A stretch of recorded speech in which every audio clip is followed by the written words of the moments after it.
Hello. Hi, sheep. Sorry, it says streaming Zenless Zone Zero. I'm not streaming Zenless Zone Zero. Totally forgot that I changed the. I was like, and it's so sad too, because yesterday oh my god, yesterday it was like 10:30 p.m. and I was like, what can I do to like prepare in case the Remiel stream comes out? Like, what can I do in case it comes out? Like, what can I do now? I can't make a thumbnail yet because the thing's not out. It's like, oh, I can go change my Twitch settings like on time. I can go make those. I can go change those now. And I totally forgot that I even did that. So I was trying to be productive yesterday, and it ended up screwing me today. Whatever. All right, hang on. Let me make sure I'm in the right spot. Okay, I think I am. I haven't seen where PHAINON comes in, but we're 3 hours. I was surprised. We only went for like 4 hours. We went for like 4 hours exactly, and we're only 3 hours into the story. Like, well, not only, rather, we are 3 hours into the story, and we started like 40 minutes in. So I'm going through it pretty fast. I was surprised. I went and checked because I was telling Stone, I was like, I don't know if I can do this whole thing today. I was like, I feel like we're only like an hour and a half in. we're further than I thought. Heads up, deliver is misspelled. Oh my god, dude, nothing is going right. Also, it said, did you notice that it says Zenless Zone Zero? Because I was trying to be preemptive about it yesterday in case a Remiel thing came out. Deliver, okay, thanks. Now it's updated. Doesn't matter, everything's fucked anyway. I'll edit it later on YouTube. It's edited on Twitch now though, or on the lives now. I think, hopefully. I mean, I changed it in OBS. I don't know if that. Let me go see. Edit stream info. Okay, it says it's right now. Happens to the best of us. And so I don't know if you heard my story, David. I was literally trying to be productive. I was like, what can I do? Like, it was like 10:30. I was like, what can I do now to prepare for the Remiel stream if I have to do it in 30 minutes? Oh, I know. I'll go change all the stream info on Twitch that I can't change on OBS. Change the game and I'll change the live notification. And I didn't change it back. I forgot that I even did that. So this stream opened with a live notification that says Remiel in all caps, which is not correct. All right, I want to get into it because honestly, now I'm just wondering when he's going to show up. Oh, hang on, I'm on Acheron team. That's not right. I was just trying to see how they looked. Oh, wait, no, hang on. I forgot we're playing our Fate team. Even though we're not really playing our Fate team, we are kind of playing our Fate team. You like my name of the team, by the way? I couldn't fit the words "Are you my master?" so I made it shorter. Are you my master? The one time he tried to be proactive, he messed it up. Watch him show up again in like, watch him show up in like 2 minutes. I'd be happy that that happened. You know, we really haven't even seen that much Casters. We've seen a little bit of her. I'm really glad I got to see this. Were you here when she did the scene where she blinks? Hey, Stone, how you doing? Sheep, have you seen the scene where she blinks at least? If you haven't, I want to show it to you. But if you have, I'm just like referencing it then.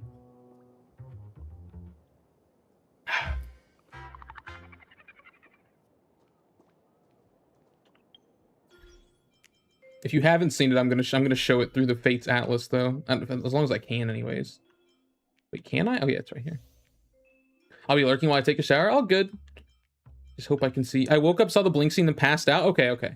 The blink scene is so funny, and after I finished it, we also like, I wasn't even meaning to go that far. I was gonna end before it, but then like it threw me into a cutscene and like started that whole part of the story, and I'm so glad it did because I saw that scene naturally and it was so funny. And then like right after I got off, I saw it like 15 times on Twitter. Like there's like I saw it in like GIFs on Discord too. Like it's already a GIF I saw it everywhere. I'm so glad I got to see it on my own. And I haven't seen anything with PHAINON yet somehow. So he must be really deep into the quest. Wait, am I supposed to talk to you or am I supposed to talk to... I'm supposed to talk to you. Oops. Alright. Alright, more time for more voice acting. I can't believe she blinked. I didn't kidnap her. What I love even more is the, like, Sparksy's reaction. Sparksy looks over so hurt. She's like... Oh, man. I never thought I'd get dragged into the eye of the storm like this, with Archer on the opposing side. All the people to end up in this kind of drama. Fate has a twisted sense of irony. Wow, she dropped the title. As his master, you should have plenty of experience with this. It's not the same. More precisely, there's a fundamental difference.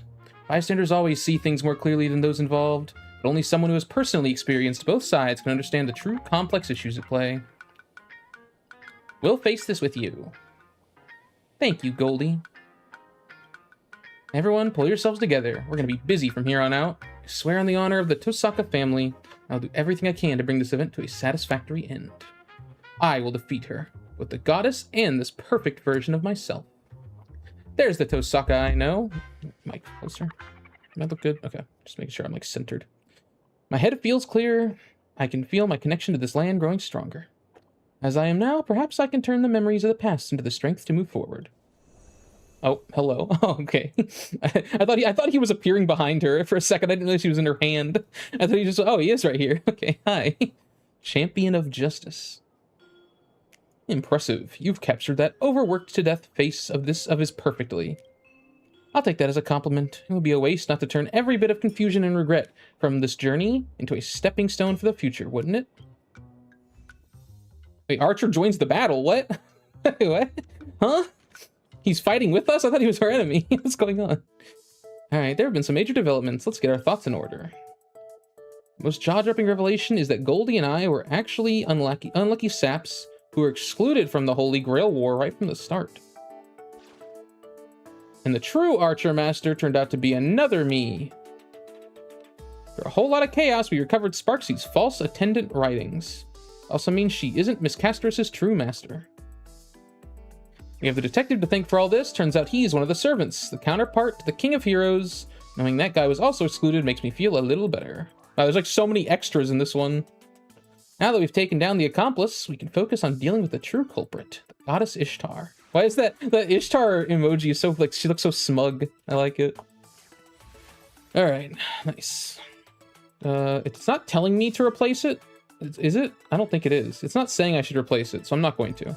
I'll trust what the game tells me to do. It also isn't telling me to replace this, so. All right, let's do it. Hi, pretty man. All right. Sometimes I forget Sheep just because we talk so much about Star Rail and less about Fate. I forget how much you like Archer too. But yeah, that's right. I forget, like, when I first met you, one of the things I learned about you at the very beginning was, like, that you just, like, were an Archer main. Like, Archer and Sparkle. David, my ranking might change. I think David came in here, said a few things, and left as usual, Stone. You might just tell him on his stream, honestly. Or maybe he'll come in here if, like, Himiko shows up, and then he'll stay. I know he'll stay if Himiko shows up. I don't think you guys care much if I talk these parts, right? I mean, I'll talk them if they're an interesting character, but if it's like the fucking enemy from the Xianzhou, I'm just gonna read it myself and move on. He might be back while I'm lurking. He might. It's true. He does sometimes just pop in. Because I can just read much faster than I can speak the lines. I love Archer so much. That's why I don't rate him with the HSR characters, because he has so much lore and stuff that's not related to HSR. Do you think if you rated... Okay, I'm just curious. If you rated him with HSR, where would he rate? Because, like, FAINON's your favorite character of all time, right? So like, he would at least beat him. I'm curious where Archer would land, though, among HSR characters. I'm actually leaving now. I'll be back in 5-15 minutes. You're all good. I'm going to be here for probably 3 hours, if not more, so you're all good. I'll be here a while, I'm sure. Number of cards Archer can trace per turn is limited to... Wait, I didn't hear the first part. He can trace. Archer can still trigger another 2 tracings. Okay. Using your conceptual mystic codes in the right order is the key to victory. After Archer uses any conceptual mystic code, Generates a trace. Okay. Oh, and it just is 0. Okay, that makes sense. It's a free card. Trace up to 2 conceptual mystic codes. Return. Using them in the right order is the key to victory. Okay, it's the same thing she just said. All right, let's see. After playing 1 trace card, the required magical energy becomes 0. Okay, let's wait on that then. Draw 1 card and set the magic energy required for its next use to 0. Okay. Let's draw a bunch of cards. Wait, do I have... I should have probably waited to check if I had the thing, but I don't. Okay, it's fine. Let's do another... Let's draw another card. Now I can do this. And now he still has 1 more card to trace. This copies the effect. Draw 1 card and set the magical... If I do this, can he just trace it again?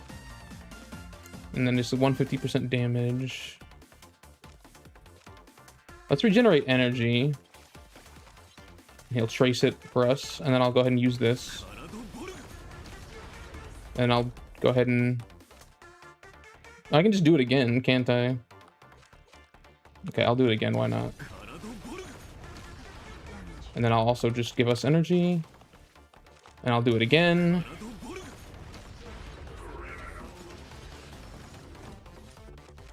Draw 1 card and set the required energy to 0. And I'll do this. And land. Before I leave though, Remiel! Yes! I was sad we didn't get a video last night. I was all ready to go. It's why my stream is said ZZZ when it went live. Probably right behind Sushong. I think she was 7th. Okay, so like he'd be like 8th. So still top 10, okay. Let's pass the spark. Wait, hang on, what else do I have? Increase the target vulnerability. Deal 300%, reduces magic energy by 1. Damage to all enemies and reduce the target's damage dealt. Okay, let's pass the spark first. Then let's... Oh, we can do another pass the spark. I forgot, because it's Archer. Then let's do Gaybolg. Then we can do another Gaybolg. Oh, I should have done the vulnerability first. I'm dumb. Oh, whatever. I can do it for their ults now. It's hard to remember the order of operations sometimes on this. The bone of my sword. I'll let it play out once. For fate's sake, we gotta let it play out one time. Unknown to life.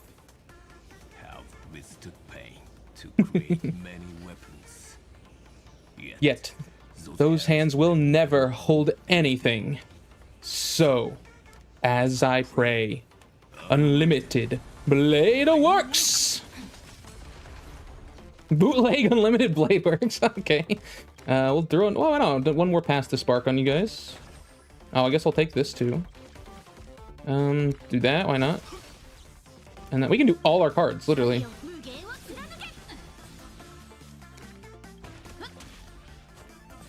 Wait, we're gonna, like, kill them.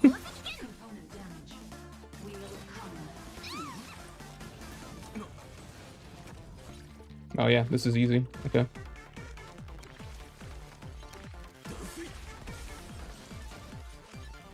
Bye-bye. I still know this chant by heart. I know a little bit of it by heart. Unknown to death, nor known to life. Yet those hands will never hold anything. So, as I pray, unlimited blade works. I know a little bit of it. Oh, okay, it says do replace. Okay. I just listened to the game.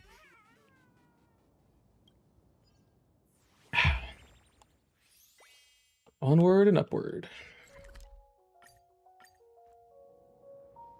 Who's it going to be this time? Oh, it's Trotter. Okay.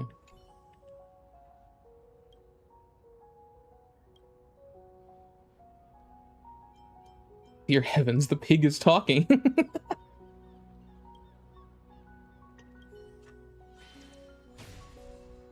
By the way, is this the Fate event? I assume it is. Like, I assume there's not an event after this as well. I assume they combined the story and the event. It feels very event-like, at least. The energy, please. Oh, I'll take another energy too, actually. Just realized. Playing one trace card, it comes 0. Set one card. Draw one card and... Okay, I'm gonna do this and trace it. Trigger the effect of 2 trace cards in the deck. Okay, well, hang on. Do I have any traced cards right now? I don't think I do, right? Alright, whatever, let's just do this first. Oh, we got damn barrier to deal with. The trotter, that's my least favorite kind of trotter. I hate the barrier one the most. I should have used this first, huh? Whatever. Too late. What else do I have? Do that. I guess I should just be attacking him. Yeah, I'll just do that. And I'll end turn. As soon as this is part of the event, there'll be a harder difficulty after story. That's probably true, yeah. The story event's probably easier. Okay, I'll take that. I will draw another. The damage to all enemies. I guess I'll do that so I can trace it. The faster I get this stupid barrier out of the way, the better.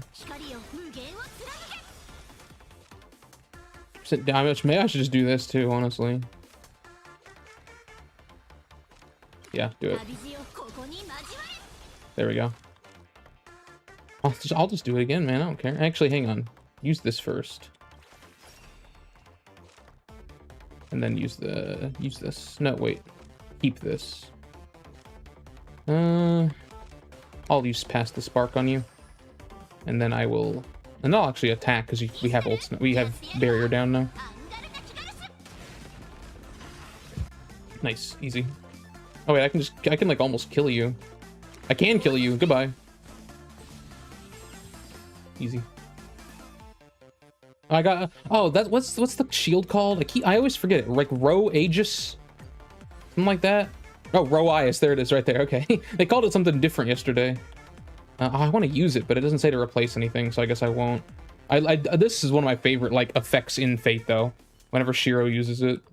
I love how it looks, like the pink flower shield.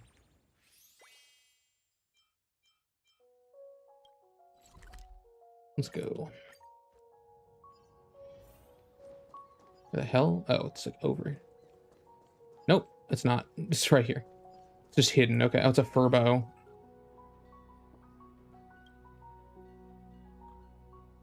Furbolitzer? Oh, he's like... Okay, fighting Furbolitzer, apparently.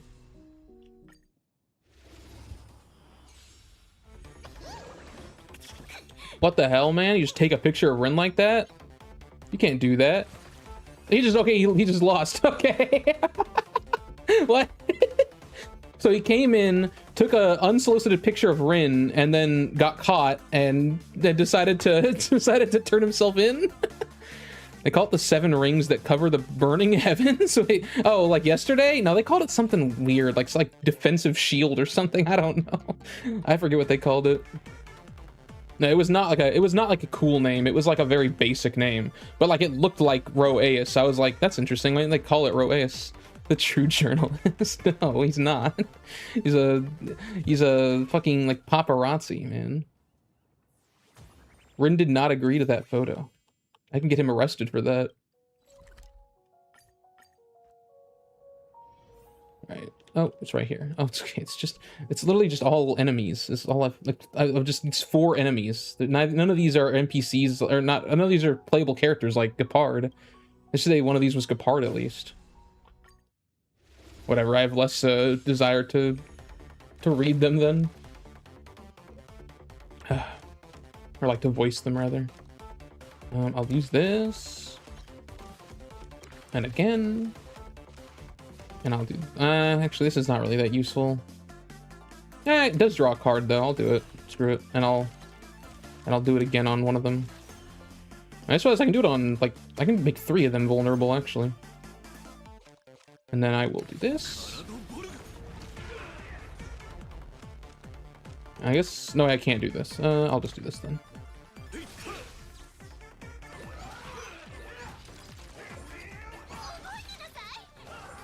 Hex you foe. Oh, owie. I don't understand. It's impressive. Why are 2 of them so much higher health? What? I'll pass the spark on you, I guess. And you know what? I'll throw it on you as well, so we'll get you 2 lower. Oh man, I'm like gonna die. I better reduce their damage. Yeah. Okay, now I'm not gonna die. Good. Ejects one random card from the deck? Ooh, I don't think I had this before, did I? Or I haven't seen it, at least. Oh, another Pass the Spark. Why not? I'll just load you guys up with bombs. And then I'll just do this as well. Oh, I can use this now. Perfect. So I'm assuming the planet in her ult is literal Venus.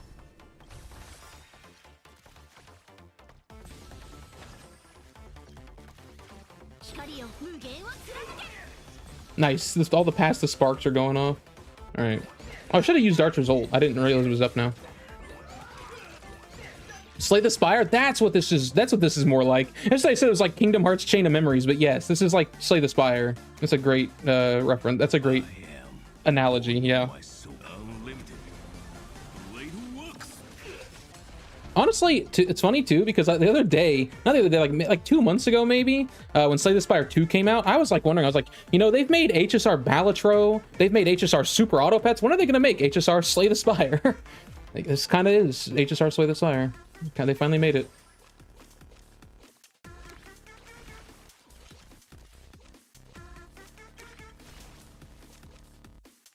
I mean, they're basically dead. Do I have an all? No, I don't. That's fine. Oops.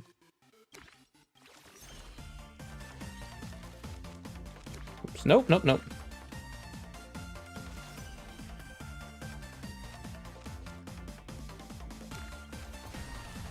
Oh, why did he give me the... I think I should get rid of this card. I never use it. Even though the game thinks I should keep it, I don't ever use that card when I get it. 50% damage to all enemies. Wait, what? Oh, I can use these. It's saying I should. Well, whatever. I guess I will then. Why wouldn't I, after all? Okay, now I enter. Okay. Yes, Venus, because beauty. Yeah, I know. It's just funny. When she said that yesterday, I was like, wait, is she actually summoning the true planet of Venus? I'd be doomed if... Yeah, if they made like a full-on like Currency Wars HSR Slay the Spire. Oh. That'd be so awesome.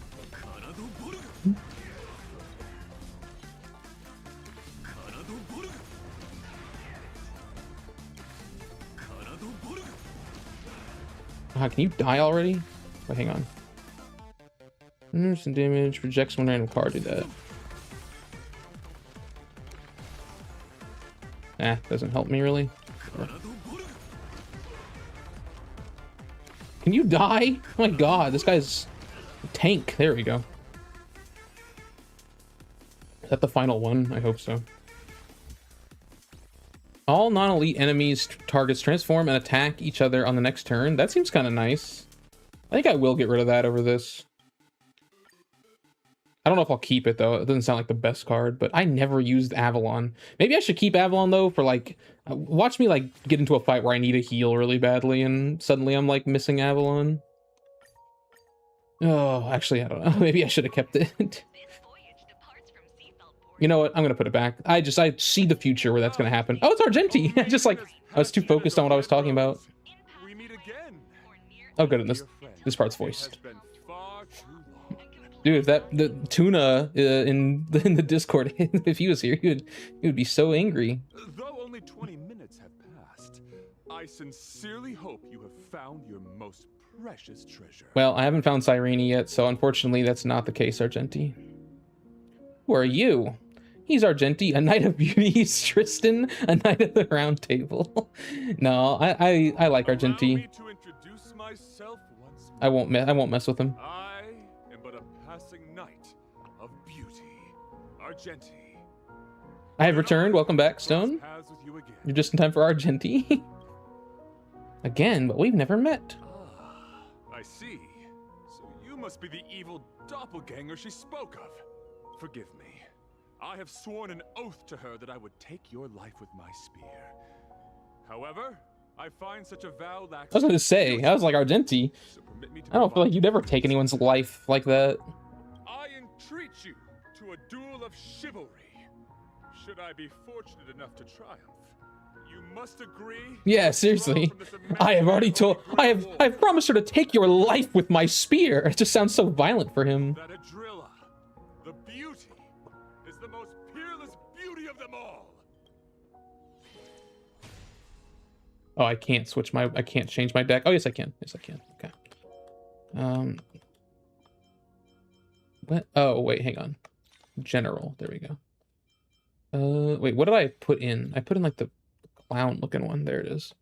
Put back in Avalon.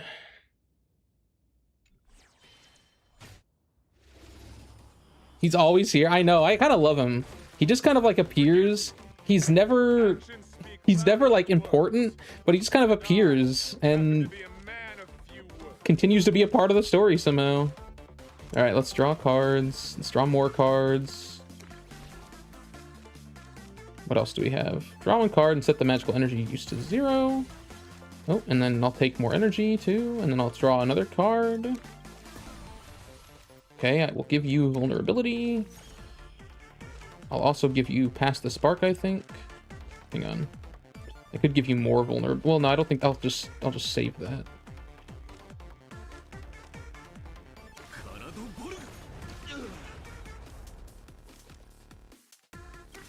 I'll do this, yeah.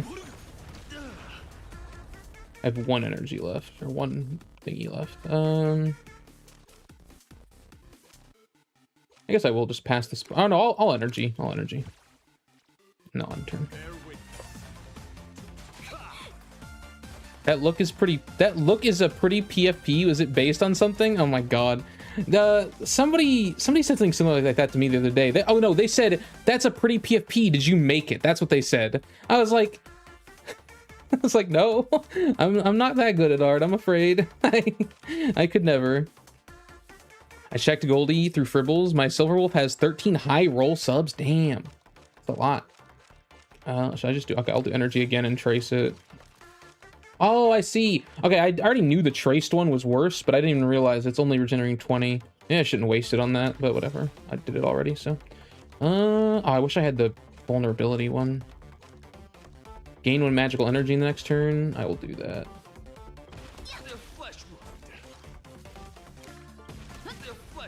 And I'll do suppression tactics. Wait, no, actually, I'll do this. Wait, no, what if I keep... Enter reduces the requirement. Oh, I guess I'll keep this and have it become 1. All right, in that case, I will do this. Then I have 1 more, so I guess I'll do this as well. And then I'll do this. I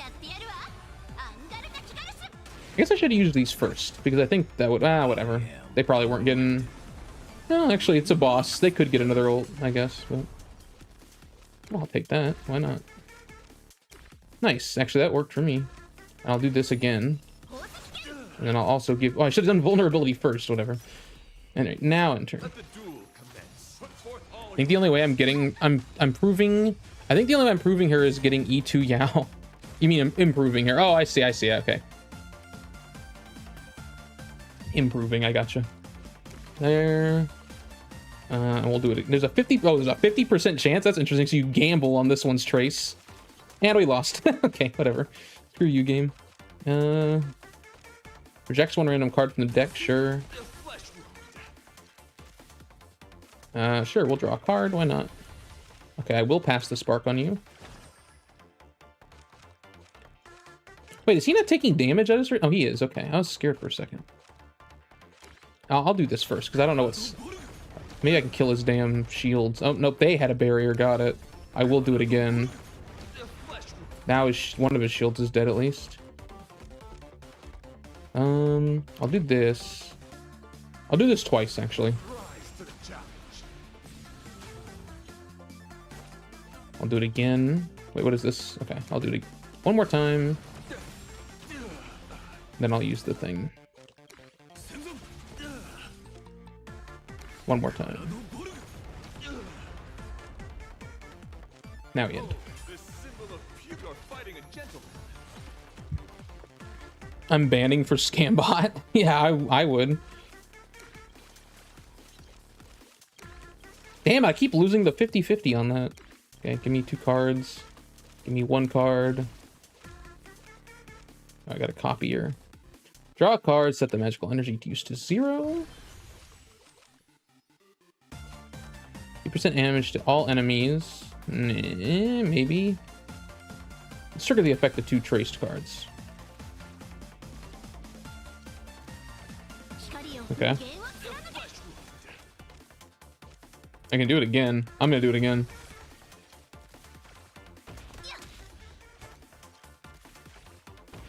Why does she hate the shield so much? Oh, whatever. I'll do it. Here it is. I'll just do this and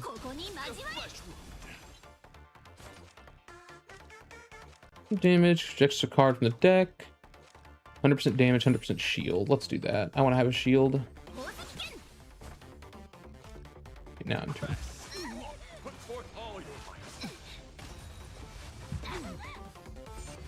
Oh, she gave him a barrier. Alright, now would be the time to use Utopia. But first, actually, no, go ahead and use it.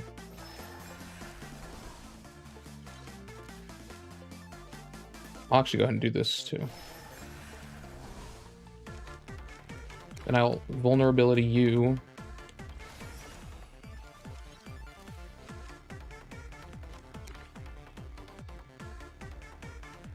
Wait, yeah, do this, I think, right? Or do I want to pass the spark? No, go ahead and regenerate energy. Now this. That breaks his barrier, and now she can use her ult.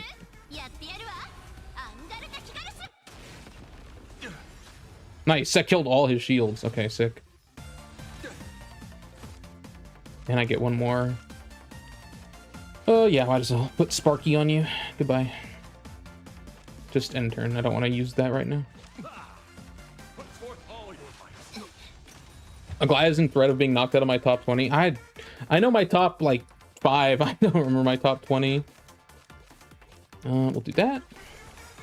Okay, nice. We did get 2 ults in this battle. I was wrong. Let's give you ult vulnerability first. I think that's all I want to do. Can I increase it further? I don't know. Let's see if that works. All right, now let's do it. The bone of my sword. Unlimited. Blade works! I've put you pretty low. Okay. Oh, you're almost dead. Sure. Okay, draw 2 cards. Why not? Oh, I can use Gate Ball. You're probably dead. Yeah, you are dead. Bye-bye. Bye-bye, Argenti. Who's gonna knock her out? I'm curious.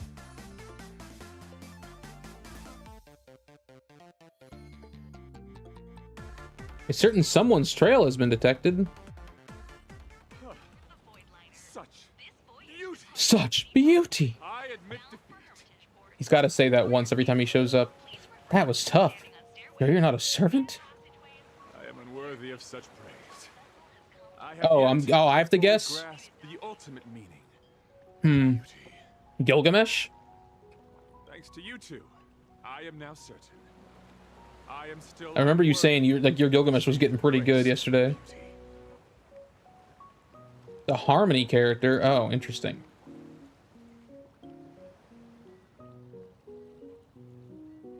I'm trying to think. Sunday? I'm trying to think like what I feel like I don't really know what Harmony characters you use on the daily.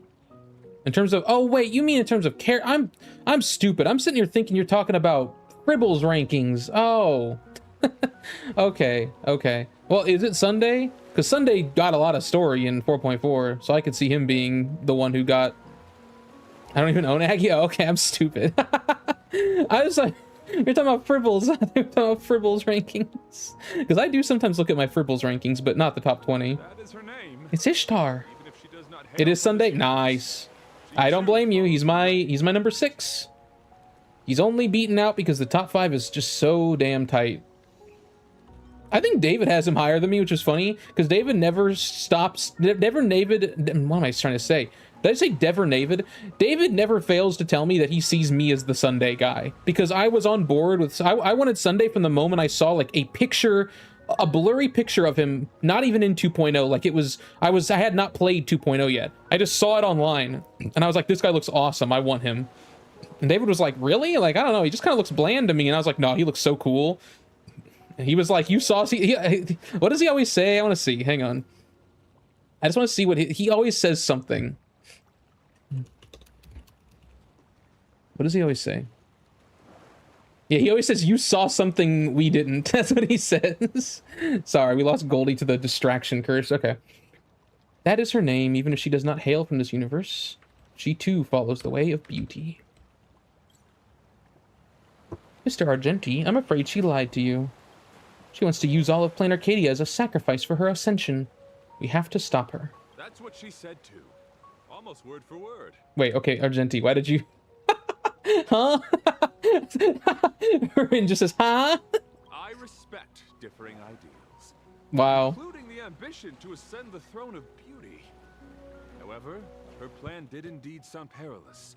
So I challenged her to a duel. Argenti is just such a...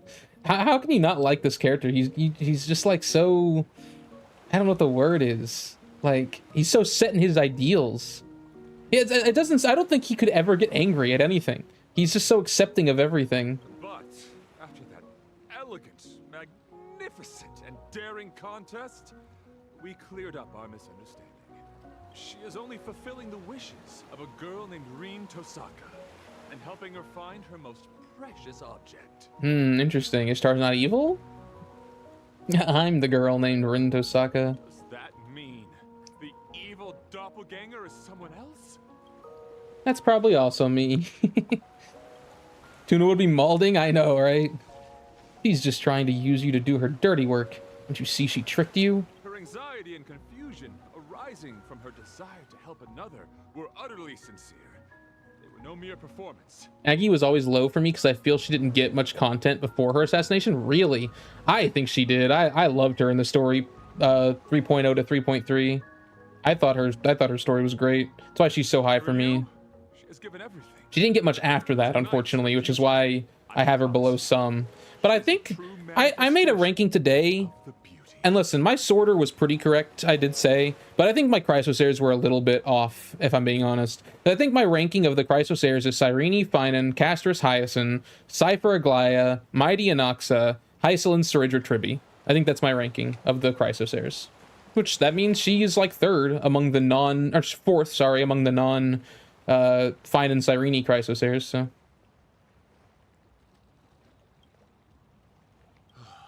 I know not of your past. As the defeated, upholding the code of chivalry means I can no longer fight for either of you. But hear me.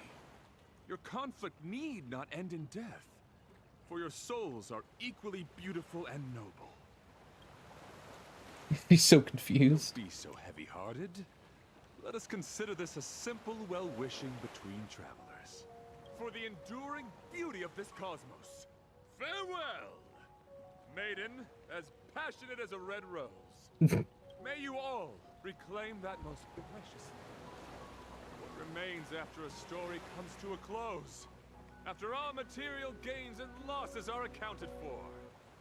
Something that seems to spring into being from nothing at all. I'm like not even following you, Argenti, but cool. Good to see you. That's usually what happens when he appears. What a strange person. Still, thank you. You said Ishtar is looking for a most precious thing. That must be the Holy Grail we have. It seems she isn't as certain of victory as she acts. That's a relief. Let's continue our adventure. But right now, maybe we can slow down a bit. Look, a text message. How do you know I got a text message? Oh, it's Castris! Hi! You're okay? Mr. Goldie, are you with Miss Tosaka? If possible, I'd like to ask you to meet at Perlix Tower. Yes, of course, anything for you, Castris. There's something I want to tell you. Oh, wait. Oh, about that battle earlier. When she said that, like, and then did a blush emote. Please do come. Okay. All right, Cassie, we'll be there soon. I'll just teleport. Yeah, why are you shouting? He's just, like, shouting about, like, beauty for, like, 3 lines. And I'm like, yeah, that's Argenti for you. I'm wrong, never mind. I thought she died in 3.1. No, she had a lot of stuff in... one of my favorite scenes of Aglaia that rises her so high, and I was telling David this, and this is like one of the moments where I put her... She was my favorite for a time. She was my favorite for like 3 patches of the well, 2 patches of the Chrysosairs. But my scene that made her my favorite, which was in 3.2, it's when she's talking to Anaxa, and also I just want to say, when Anaxa says like, "May I resonate with your core flame," it's almost like a divorced husband being like, "May I remarry." That scene might be why I ship the 2 of them, because they're just such a bickering married couple. But anyways, when Anaxa like finds out how low her humanity is, Anaxa's not somebody to get surprised easily, and even he goes, "You're still going on this little of humanity?" And she doesn't even show it. Like, she's like a perfect leader to them, and she has so little humanity left that even Anox is like shocked. I love Aglaya's character, man. My mentor has a real weakness for this stuff. I planned to buy gifts before leaving, but I guess we're doing this early. I don't see Miss Castress. Is she not here yet? Wow, look, Cass! What? Have Nikador! Invisible younger sister? Is Polixia here too? You're being too loud! Are they like hiding in like a... there's like light refraction? A ghost! They even have Nikador. I guess as I've written has spread pretty far. And Miss Tosaka, sorry, we were so engrossed we didn't see you. Hades' helm of invisibility works a little. Wow, I didn't think they were gonna bring Polixia back in too. That's cute. They're like out doing like hanging out as sisters. You gave us a scare. Your treasure really does have quite the connection to the underworld. And this is my sister Polixia. She's my master. Oh, that's wait, how? How is that possible? You're both from Emporius. How did you? Neither of you is real. Thank you in person. How does that work? Okay, whatever. Thank us. If it weren't for wish power, if you hadn't come to this world, if the Holy Girl hadn't turned the memory of an eternal page into reality. Oh, okay. So that's what happened apparently. If it weren't for the series of miracles the two of you brought about, we would. Wait, it was that easy? It was that easy? We just needed to ask the Holy Grail? Maybe I'm getting her in Trian's debt. Trian's was in 3.1, so you might be thinking of hers. Yeah, hers was in 3.1. Hers is also like a lot sadder. Aglaya is kind of just like, she kind of like dies off screen, but then the bracelet is what I consider her true death. I like Aggie, but not enough to pull her when she was placed next to Tribby and Cypher. I'm dead. Aggie Ixanoxa is one of the straight ships I absolutely agree with. Good, I'm glad. Because I posted one thing about it one time on Twitter, and I got like 5 comments like, het slop, like, stupid, horrible, don't post this, kill yourself. You know, just the typical. Cassie really said, I refuse to leave my sister again and drag them both to reality. I'm so glad to see you again. Yeah, I am so glad to see you again, Cassie. I was scared that like you didn't remember us. But I guess the reason Castress wasn't like freaking out to reunite with us is because we do just see her all the time in Eternal Page. So this Castress is like literally the one from Eternal Page. So she's like used to us. It's not that surprising to her to see us again. Okay, that makes more sense then. I thought Amphorius was a real planet now, so if so, why would as we written matter? Because it's not a real planet yet. It's like a forming planet. And even if it was a real planet, like we don't know necessarily yet what's going to happen with that. I assume, okay, from what the radio says, assumedly it's going to follow the last cycle of the Scepter, which kind of scares me because I don't think PHAINON was in the last Scepter cycle, but okay, like when the Scepter got destroyed, it like started to form like basically all the memoria that was in the Scepter like leaked out and formed like a memory zone, kind of like as Donna, and it's starting to form a real star system. And Herda and Screwlum and the IPC are like watching over it to kind of like shape it how it should be, like and help the process along. And from what Herda says, the process is going to mimic the last cycle of the Scepter. Which makes sense, because if all the memoria... Because remember, the Scepter wasn't like a pure computer. It wasn't like actually just data. It was data and memoria that created Amphorius. Like, everyone had physical bodies because they were made of memoria. So when the Scepter broke, like, I guess all the memoria, like, leaked out. So the memoria should shape into what it was being before, which is Amphorius. And our book that has all the data in it is probably also helping to, like, you know, tell Herda what she needs to do and what she needs to monitor and stuff. It's a little confusing. I don't disagree with you, but it's probably the best way they could have brought Amphorius into the real world instead of just doing like some cop-out like, hey, Fu Li made everyone real with the power of remembrance. Like, you know, I have a theory Cyrene will return in 3.7. I hope, man, but I don't. I ain't holding out too much hope. If anything, I'm coping that she'll return. I think what Proxy said is probably the closest we'll get to having Cyrene come back. I think that when Amphorius returns, I think that like we might find some way to like have a link to talk to Cyrene. Like, even though she'll still be trapped in the past, we might be able to communicate with like the god version of Cyrene. It'd be the perfect way to end her arc. I don't know, actually. I don't know if I agree with that. I have a lot of opinions on Cyrene's arc, okay? they need to be very delicate with how they bring her back, because I think her story is pretty perfect as it is, even if I'm obviously very sad. Don't say it like I don't want her back. I think her story is very tragic, but I think it's the best written story of all time.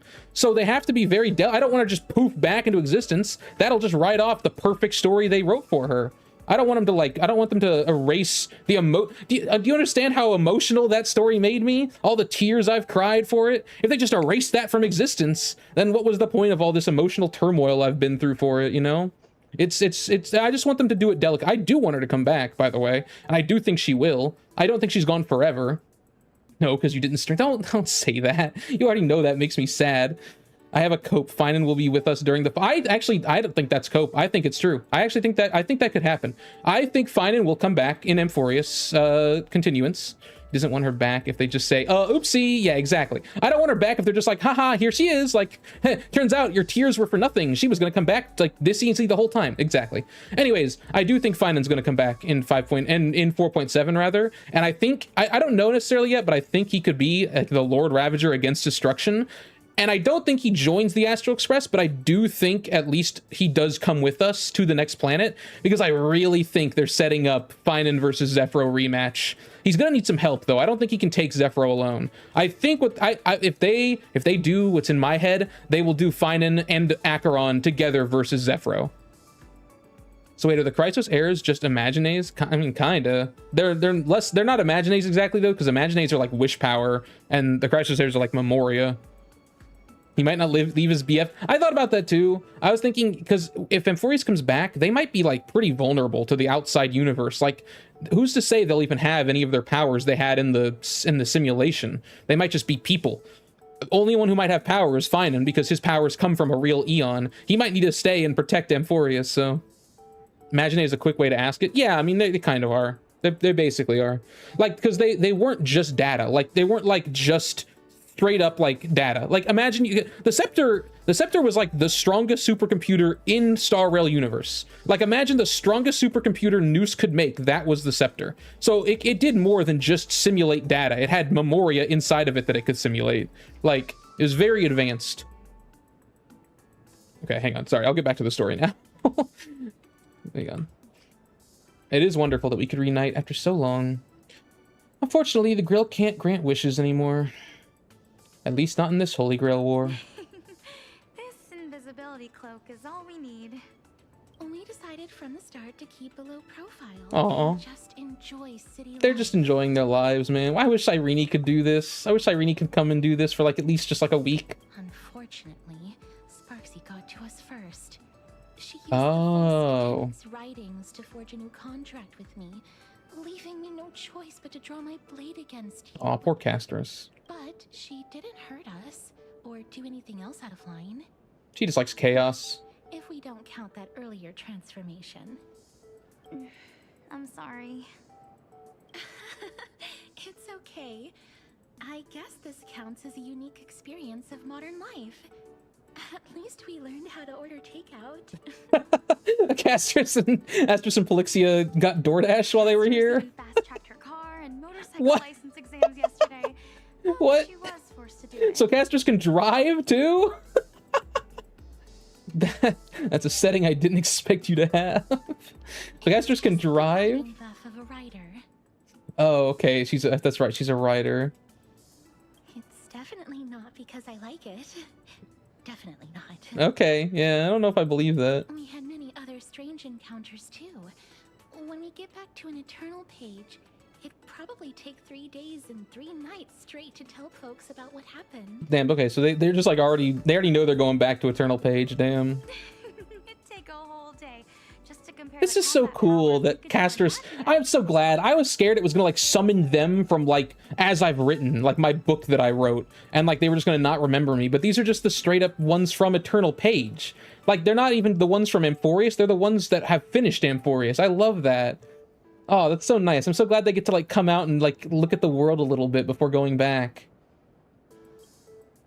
You two just seem to be quite interested in Mechatrons. Oh, this is like heartwarming. We invited you here because we wanted to pick out a thank you gift and see the mechs up close. But we ended up getting completely absorbed in it.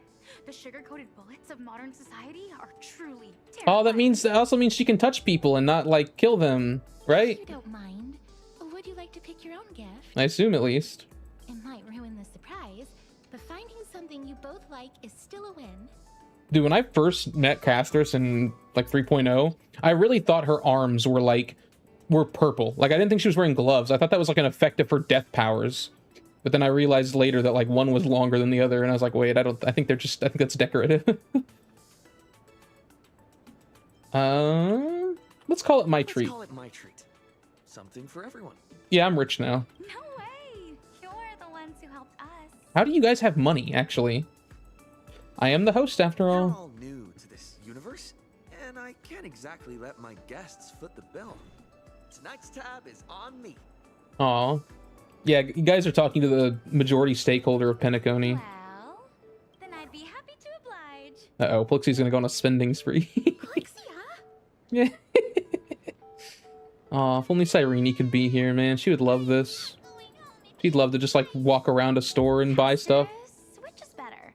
The perfect destruction engine or the super articulated Glamoth Iron Cavalry? Apologies for causing distraction? No, you're not causing distraction. I love talking about the story, too. Don't worry. So wait, we essentially have all the Chrysosers with us in the book? Yeah, except for Cyrene. Cyrene is gone. The game strictly says that the Demiurge vanished along with the scepter. So she's just gone. So that's why I don't see her coming back. At least not soon. Never apologize, more distractions. Especially if the distractions are about Star Rail, even better. That is why I say I don't want them to bring her back willy-nilly, because the other heirs at least have a reason. It's like they're in the book. Honestly, Stone, this is the best way I can put it. Someone else put it this way. I won't take credit. The best way I can put it is, as I've written, is basically the Amphorius spawn zone. Like, they're all waiting to respawn right now in Eternal Page. And as soon as there is a physical place for them to, we can put the data in and hopefully they'll respawn. But Cyrene is not there. Cyrene, at the very end of Amphorius, she looked back and became Fuli and got trapped in the past in a cycle of everything that from the very beginning when Nous first asked the question to the Scepter, all the way to the end where we free everyone from Amphorius. So she's just trapped. And then when the Scepter vanished, she vanished with it. So I don't see how she's getting out. But that being said, she is like her own Eon in that in that microcosm of the universe. So I'm sure we can do something like something in the path space maybe to see her again. Who knows? Time is weird. Listen, I'm coping too. I'm just saying I don't want them to do it in a way that like what's the word? Cheapens. That's the word. I don't want them to cheapen how Amphorius ended, because it ends on such a perfect and sad but bittersweet note. I mean, you have to understand, she didn't just die. It wasn't like Lygus killed her. She sacrifices herself to give the people that she barely even knew, but she heard their stories 30 million times. She sacrificed herself for them to have a happy ending. She sacrificed her happiness because she loved them so much and she saw their struggles and their stories, and she wanted to give them a happy ending because their ending was never happy. She basically forced a happy ending into reality that wasn't supposed to be there. Their stories were never supposed to end happy. They were always supposed to end tragic. And she basically used her own life force to force them into a happy ending. So I don't want them to cheapen that, that's all. Her sacrifice is like such an important part of why I love Amphorius so much, because it's like it is the conclusion. It's the final piece of the puzzle, which is, you know, why she's holding a puzzle piece in her trailer. You understand, by the way, that's why she throws the puzzle piece. She's throwing it back to the past, or she's throwing it back to the past. That's why it lands where she's like, and then I pick it up and I'm like, "Are you looking for this?" And then she's like, "Thank you." And then her and Philia both put it in at the same time. Who do you think had it worse? Like, am I allowed to count Cyrene? Because if so, her. But if you're talking about like the other Chrysosers, PHAINON. PHAINON went through all 33 million cycles and suffered through all of them. The other heirs at least didn't have to remember that. At least the other heirs don't realize they were going through every single cycle the whole time. Okay, Cyrene definitely has the most tragic fate because she literally sacrifices herself. And it's not even like I'm dead. It's I'm going to go through this over and over for the rest of eternity. At least she thinks it is. I hope it's not. But she's going to go through this for the rest of eternity, for the rest of time, for the sake of these people that don't even know her. Like, they kind of know her. Like, PHAINON knows her and a few other people. But, like, Not really, because like the only people who knew Philia were the first cycle's heirs, so like they really don't know her. But like PHAINON knows her, like Kozlana knows her. But other than that, like she just heard their stories from Peach through 30 million cycles, and she chose to do this for them. And it's sad because I don't think they mention her enough in Eternal Page. Like, I think there should be, honestly, I think there should be more monuments to her, like a statue or something. Like, here lies the person who made all of this possible, you know? But whatever. Anyway, I mean, I guess to be fair, they do have like, it is all pink. So I guess that's how you remember her. It's all pink. And when you go up to the galaxy area in Eternal Page and you see the like big cosmos that are all pink and stuff with the song playing, I feel like that's how you remember her. I kind of feel like, honestly, it kind of feels like Eternal Page is entirely like a memorial to her in a way. But then PHAINON is 2. So if you're asking me, then I have to say 3. 3? That is a tough one. Probably probably Hyacinth. If you think about it, Hyacinth in like every single cycle, her thing always makes her go up to the sky and like become Aquila. Like she goes insane as she becomes Aquila. I've seen so many arts of her, like her going, her eyes like, oh, over Cass, yeah, for sure. Cass doesn't even seem like she has that much of a sad story. She reunites with her sister and gets to like take over the Nether Realm at the very end of her story. Her story's sad throughout, but it has a sweet conclusion. Hyacinth's conclusion is so fucking sad. Every time she goes back to the sky and merges with Aquila. I know she can touch people for years, but she still gets to be happy in the end. Hyacinth gets to have like a somewhat normal life and then goes and becomes Aquila and goes insane and loses her mind to protect the sky from like falling, basically. It's I think that one's the most sad to me because she's such a sweet girl, and even then she still goes back to the sky to merge with Aquila to keep everyone safe in the end. Yeah, Cassie has the sad. I think Cassie. Yeah, that's a good way to put it. Cassie has the sadder story, and it does last longer because Castorus lives like what 1,000 years or more. But Hyacinth definitely has the most tragic ending, and I think having to go through that tragic ending 30 million times, whereas Castorus has to go through that story 30 million times, but it ends happy. Like, and I think her story might be the happiest end. Think about it, like Mighty's doesn't end that happy. He still goes back to Castor and Kremnos entirely alone, even if he does like figure himself out. Anaxa just dies, he just dissolves into nothing, but I guess he gets to figure out his like answer, so he's probably happy with that. Aglaya also just dies, but I don't know, Aglaya's is pretty sad too. She just wears away her humanity, all to be assassinated by the people she's trying to protect. Cypher does have a happy end. She kept everybody alive with her lie for super long, and in the end she also bought us like a few more minutes with the Flame Reaver. Tribby's end and story are actually pretty sad too. The way she breaks apart 1,000 times, that's pretty fucking brutal. But also I don't think she's that sad at the end either. I feel like she feels like she did what she needed to do. I think Hyacinth is the saddest because she's like, even at the very end, she's like, man, we're about to fucking like win. We're about to get Aranova, but I have to go back and merge with Aquila still. And like, man, the arts I've seen of that, I'm sorry, they always break my heart. Where she's got the crazy eyes, like the Aquila eyes. Oh, it's so sad. All right, sorry, Castorus. I keep taking away from you, but we are talking about you at least. So we're talking about Amphorius. So. Neither. They're both too expensive. Oh, she's like trying to control her sister's shopping spree. I can pay with my good looks. Okay. Castorus, he said it's okay. Alexius has no restraint. Still no.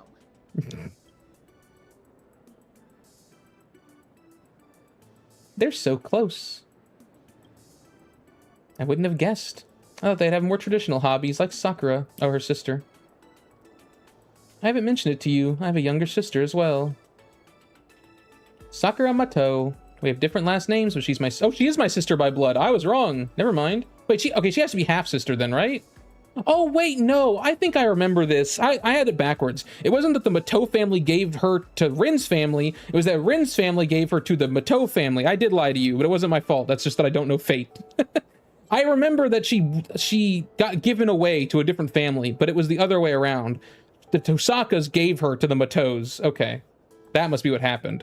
That makes sense, actually, because I think Shinji was literally like abusing her at home. We have different last names. Oh, there's like, oh, actually, never mind. She is my favorite.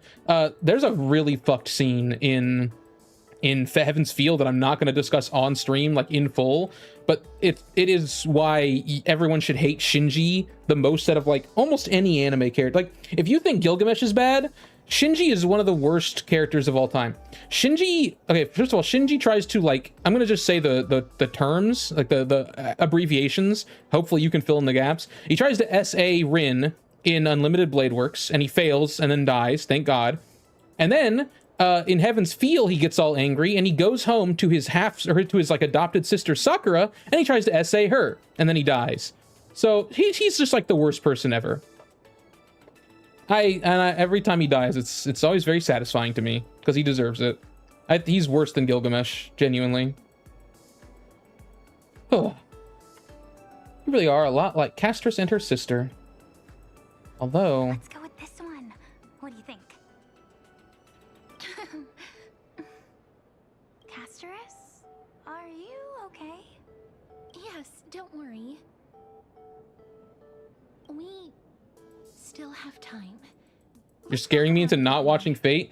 It's just, well, okay, you shouldn't be scared. It's a good show, but it does have like more adult things in it than like Star Rail would. Like, you'll just have to be prepared for it.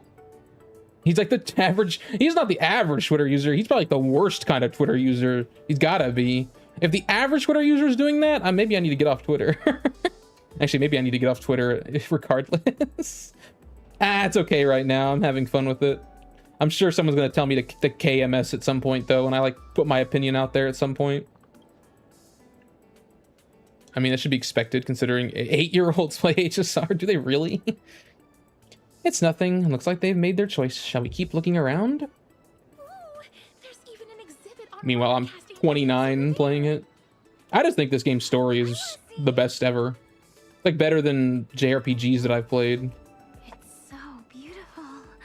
They already did. That's true. A long time ago, though. I mean, now.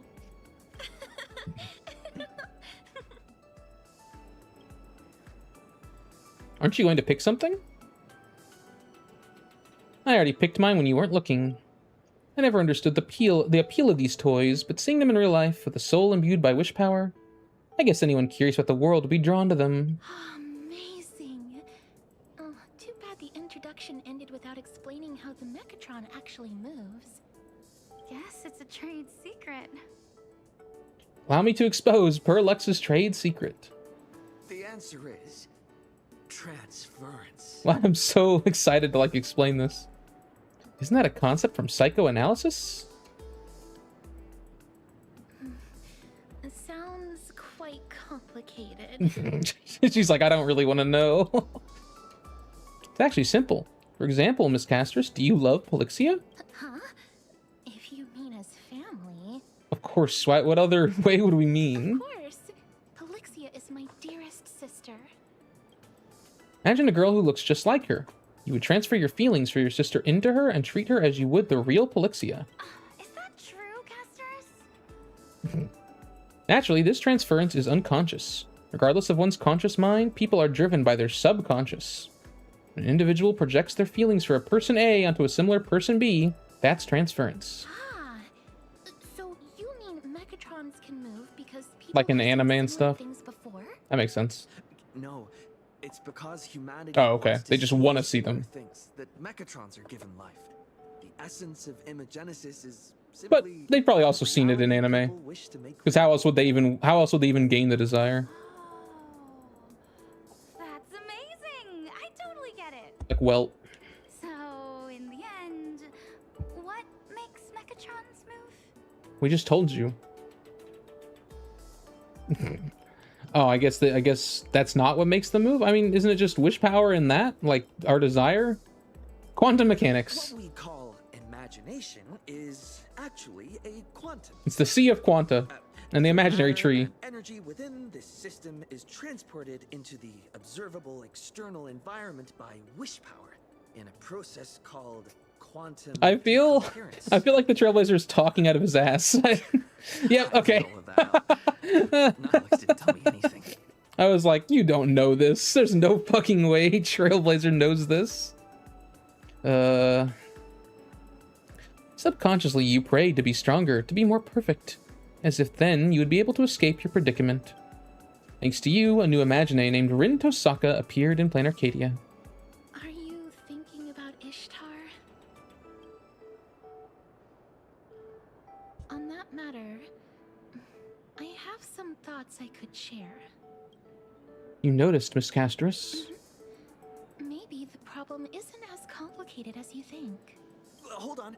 Let's check out first. Then we'll talk business. Agreed.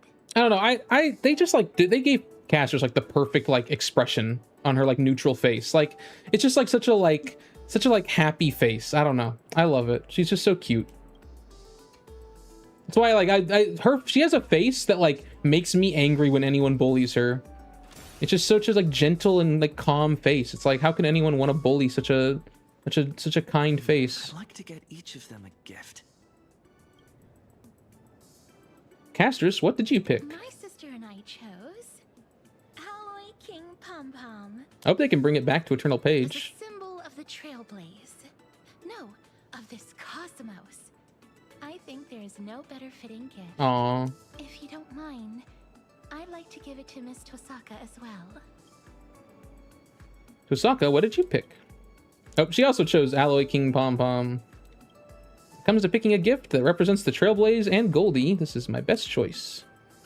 If I suggested we give it to the two of them as a gift from both of us, would you mind? Well, they both want it, so... You two are the real sisters here. Ah. 2 King Pom Pom Alloy Armor 999s. How would you like to pay? Put it on my Pearl tab. Make up an employee ID. Put it under this employee ID. You scrambled a few numbers you can remember into something resembling an employee ID. What's it gonna be? Isn't this Oh. Pearl's employee ID? Well, it is their first time visiting our cosmos. It's only proper that Visiting it's our given cosmos. the name of the IPC. This girl's like, what the hell is this guy talking about? Like, what? Our We cosmos. still have more touring to do, so please just deliver them to the Furbobo weekly office. I'm such a big shot. Run! Oh, okay, never mind. Maybe I'm not. It's all arranged. Huh? Where'd they go? Oh, what a rush! I knew it!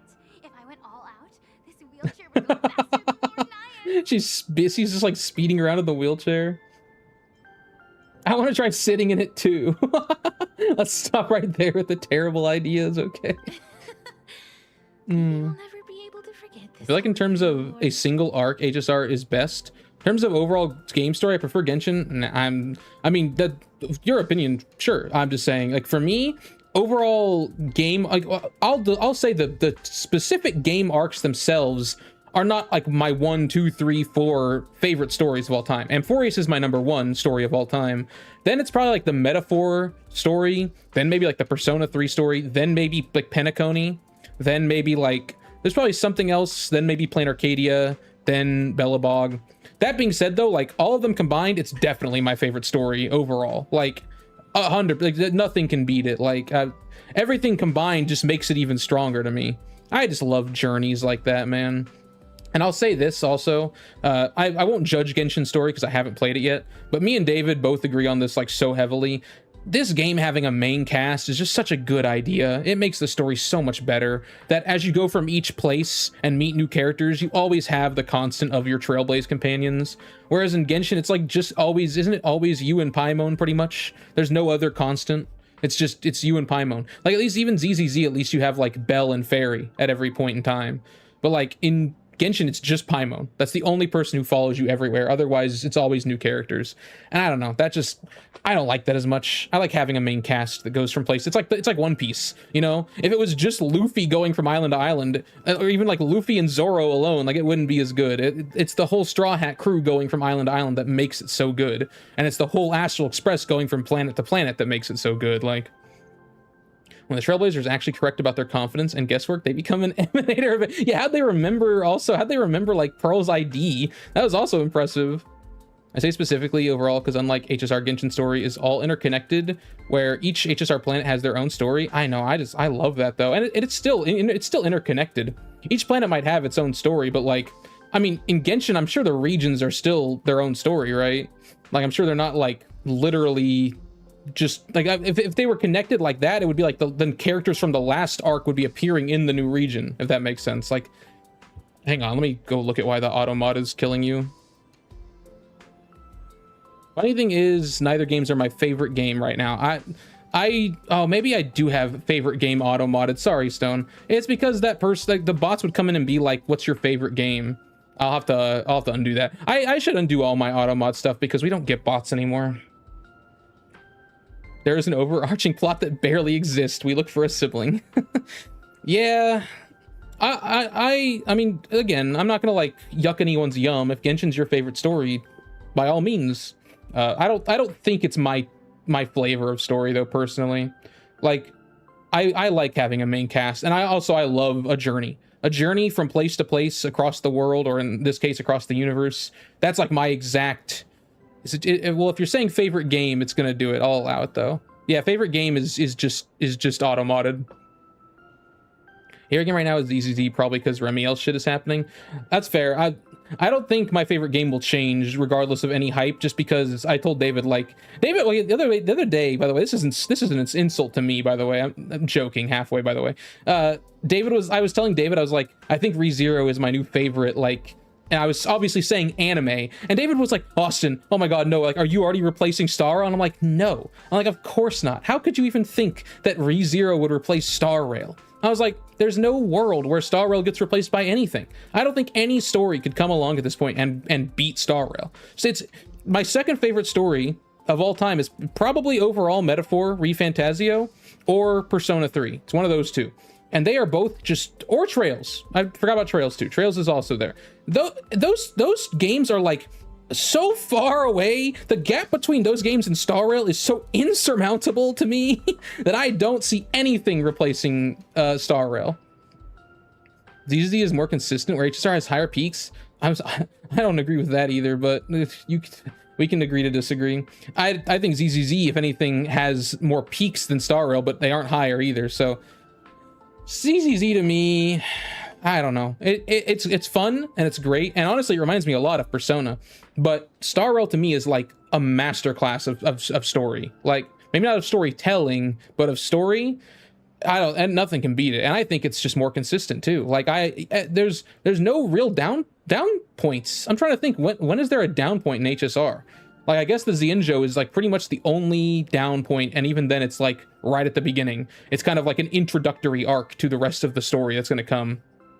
Belobog? I thought Belobog was amazing. It was simpler, but it was a great introduction to the... You have to remember, in a story, you can't start out with a bang, right? Like in One Piece, yes, you're right. I'll never rank like the East Blue and Alabasta arcs as like my favorites, because they are basically, nothing is happening that affects the whole world yet, but it is just introducing you to the Straw Hats and like developing them as characters, and like, here's the characters you're gonna see for the rest of your fucking life in this media.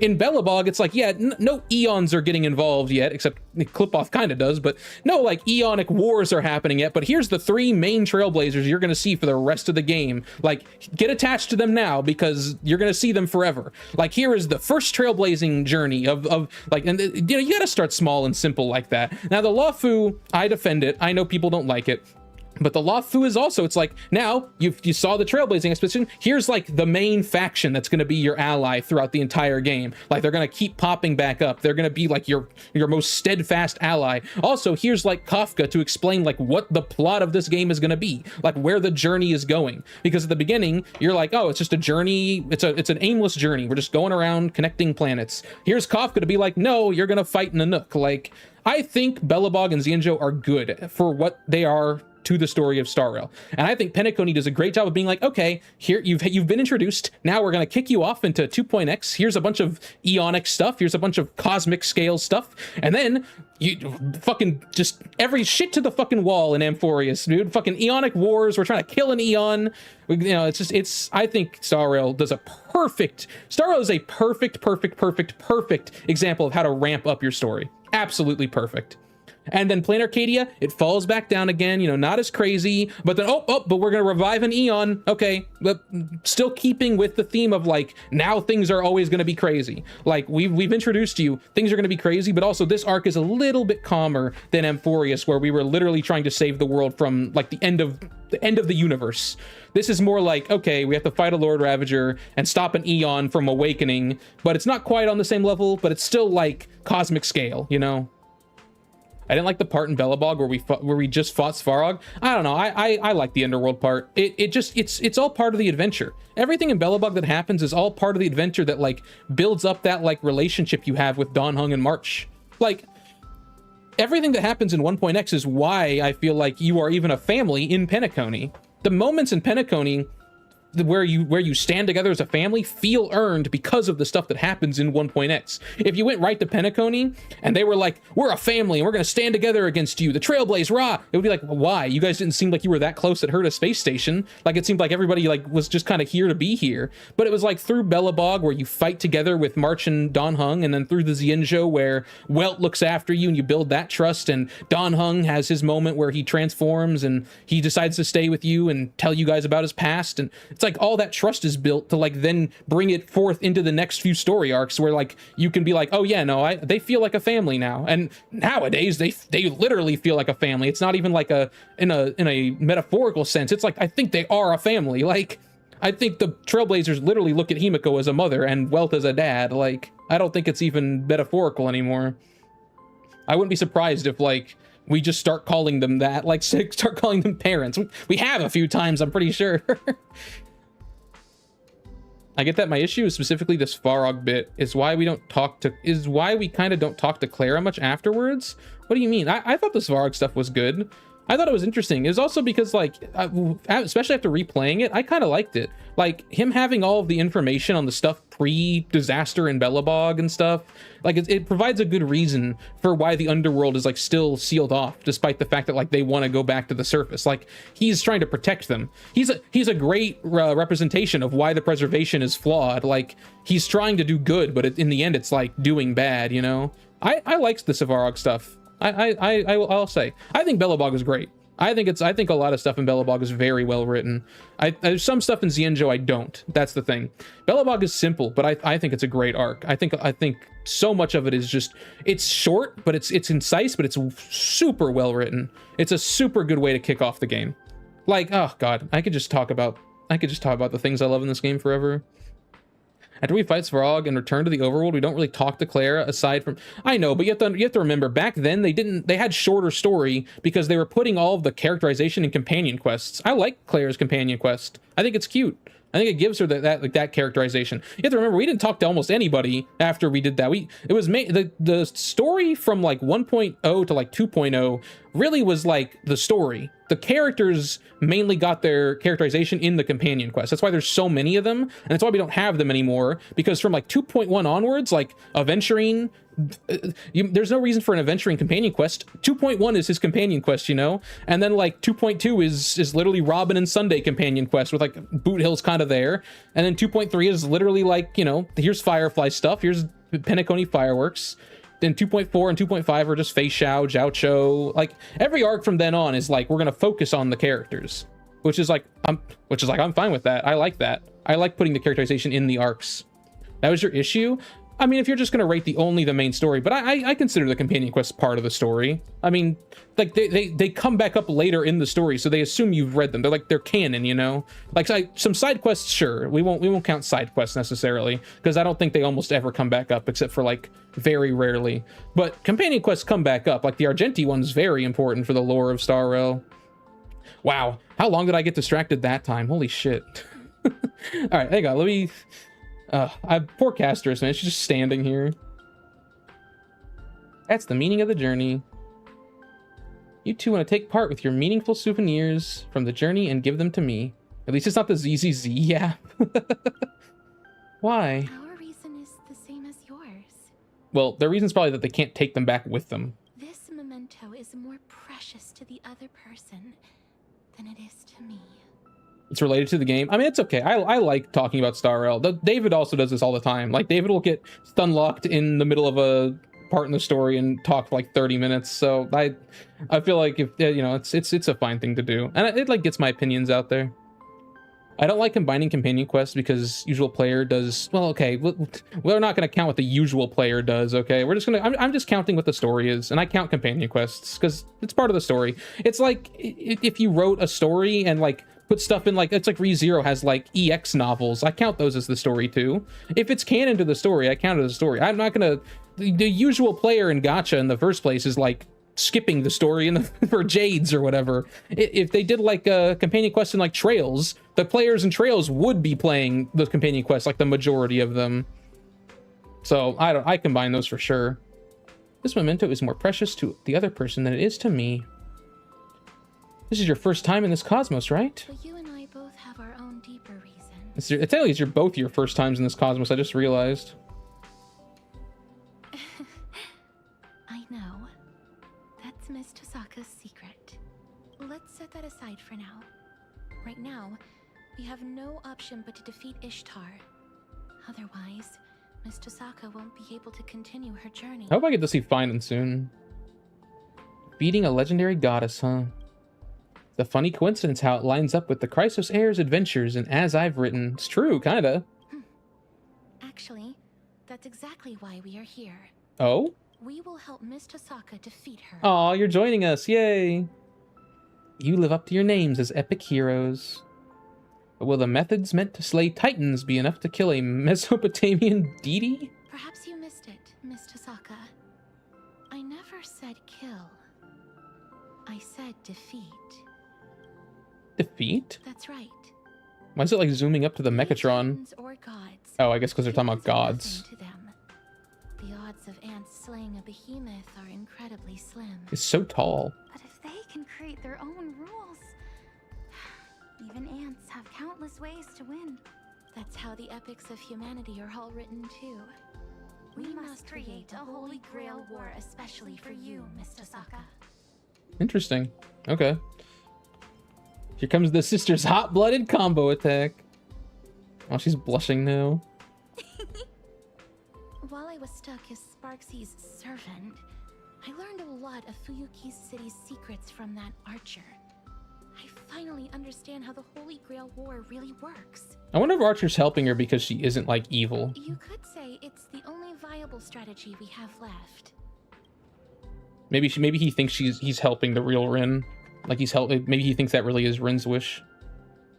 Sounds like he isn't exactly thrilled to risk his neck for the goddess either. That's good news. Still, creating a Holy Grail war especially for me. I get it. You want me to absorb the magical energy in the Holy Grail before Ishtar can, cutting her off at the source. But the ceremony for the Grail we have is already done. I don't think we can host another one. You don't need to worry about that, Miss Tosaka. Because in this Imagine Holy Grail War, there are actually 2 grails. What? Where? It makes perfect. It does? Where's the other Grail now? In the hands of someone we all know. You're going to be surprised when you see them. Who? We don't know exactly where they are right now, but that master and servant duo will definitely The hands of be someone we help to all you, Miss know. Tosaka. Saber? Maybe it's Saber. At this point, only one crucial question remains. It's like, who else do we all know? Miss Tosaka, If they met Saber, then maybe we all know Saber. are you willing to give up your chance to continue your journey?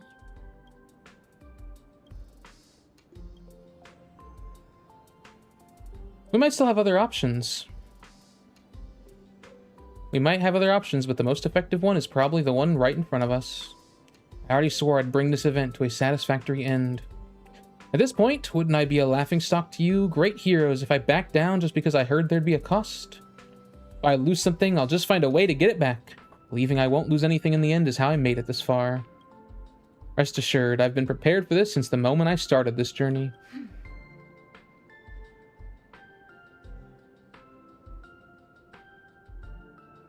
Miss Tosaka, you needn't be so heavy-hearted. You can leave it to us to defeat the goddess. Huh? After all, even mountains of gold and silver can't compare to the weight of 2 souls, can they? What? You better not be, like, sacrificing yourself. What? What? No! I don't like this. No, I don't have to see my Chrysos heirs die again. You're going to throw your imaginary bodies straight into the Grail to convert them into magical energy? Why? Absolutely not. I don't see why not. I see why not. Why do I always have to watch my Emphoria's characters sacrifice themselves, man? Power of a goddess. Oh, it can never live and be happy. Than I imagined. Just stalling her for a little while nearly drained everything we had. I really really wanted to finish this plain Arcadia journey with you. But we can still keep you company as you go on, just in a different form. God damn it, man. Well, our time with Castris is up. My sister and I have already made up our minds. After all, these imaginated bodies were just accidental miracles to begin with. We're really, really happy that we could go on this sightseeing tour full of surprises and have so many of our wishes granted all at once. Damn it. At the end of this journey, there could be nothing better than sharing our joy with Miss Tosaka and the Trailblazer. Are they gonna make PHAINON die in some sad way too? Besides, everyone back in As I've Written is still waiting to hear this brand new adventure story we wrote with you. Yeah, but can't you just go back at the end? Keep them waiting. Can't you just like disappear and be like, bye, like it was fun, instead of like, I'm gonna sacrifice myself? We might carry different burdens than you do, Miss Tosaka. But be it flame chasing, witchcraft, or the paths, people often mistake bending Chasing the laws flames, of nature for nature carved itself. into creed. They forget that before any of that, Whoa. we exist first and foremost as humans. True. That's a good line. We're bound to lose things along our Everybody journey. is human at the end of the day. Those bonds don't just vanish. The blessing of death stripped me of all my bonds the moment I was born. But with the help of all the flame chasers, I managed to bring my sister and everyone else back to me. I was destined to lay down my life to chase the flames. But it wasn't until the very end that I realized we were never trapped by fate. We were moving forward to protect everything we had finally gotten back. Yeah, her 3.2, the conclusion to her story. This is the final bond I formed. It's the reason we could break the cycle and plant the spores of Noose across the cosmos. Well, it's not the reason you should break the cycle. That's Cyrene, but it's one of the reasons. It's one of the things. We are worthy of being human. That's damn true. You guys are more worthy of being human than fucking Xandar is, I'll say. These are the most precious treasures life has given me. I'll say, Castris has one of the lines in 3.7 that makes me cry the most when I hear it. It's when you defeat Iron Tomb and she says, "This warmth is proof that we once lived." Every time I hear that, it makes me start crying.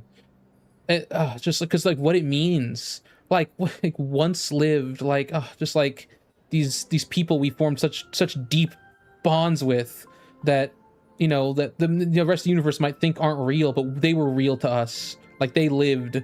We are proof that they lived. It always makes me cry. I want to pass them on to you as a thank you and as a blessing from one traveler to another. To everyone, you have always been. At least you're not dying, Castris. You'll be back in 3 patches, I think. So please, keep shining forever and always. Wish you could have stayed in Planar Arcadia a little longer, but whatever. I'll see you in Eternal Page later. I'll be there for like the game night or whatever we have. I like to think Trailblazer just goes to Eternal Page every night for like games and stuff. Just like to hang out with the Chrysosairs. I won't let you down. I won't waste this precious treasure. The strength to go forth. The knob usual player can't be considered. Yeah, exactly. When the Sigma Pro reader gamer exists like me. The blush is what. Yeah, she really blushed in that scene. Archer cannot resist cute girls. Xiaoji hates Amphorius fans? Alright, I will say, as much as I love that meme, I think Xiaoji loves Amphorius fans, man. He put his heart and soul into that story. He made it what it is. It's an incredible, Gold, you start crying at most parts of 3.7. That's true. But I'm just specifically stating that is one of the scenes that makes me cry the most, for sure. You want to see something I can do, actually? Hang on. Chasing flames. It's carved into creed. Oh, hang on. I have this just downloaded on my computer. Where's it at?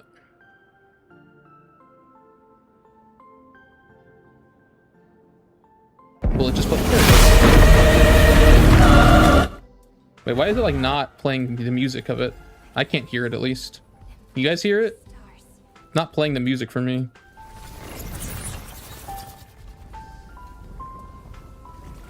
Why is it muted?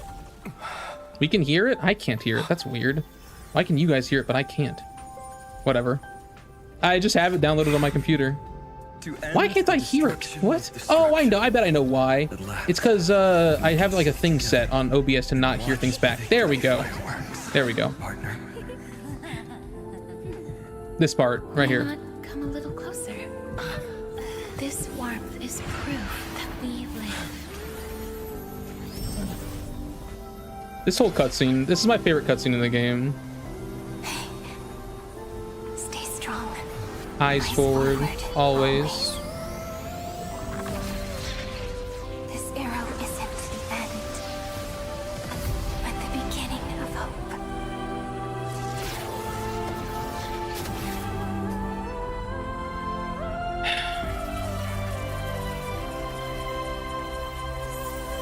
Oh, I'm getting chills.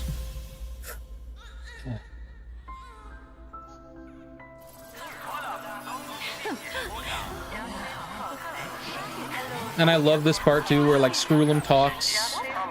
Noose's answer was never destruction. Is irrefutable. Noose's answer was never destruction. But they I'm literally tearing. I'm tearing up. the solution in the hands I don't of know the why complex. Scroolum's talk gets me so The much. universe will keep searching and struggling to endure. In the face of the destruction, it may once again stand on the edge of annihilation. But the stars will always rise to ride the waves and embrace existence once more. God, dude. Fucking peak. It's my favorite cutscene. Can I show you guys one more video? Wait, hang on. It's all messed up. It's too small. Wait, play it again. How do I play it again? I made this, by the way. I didn't make the animation, but I saw the animation on Twitter, and I saw a comment that was like, someone should put the Sonic Adventure like end game music over it, and I put all the music over it.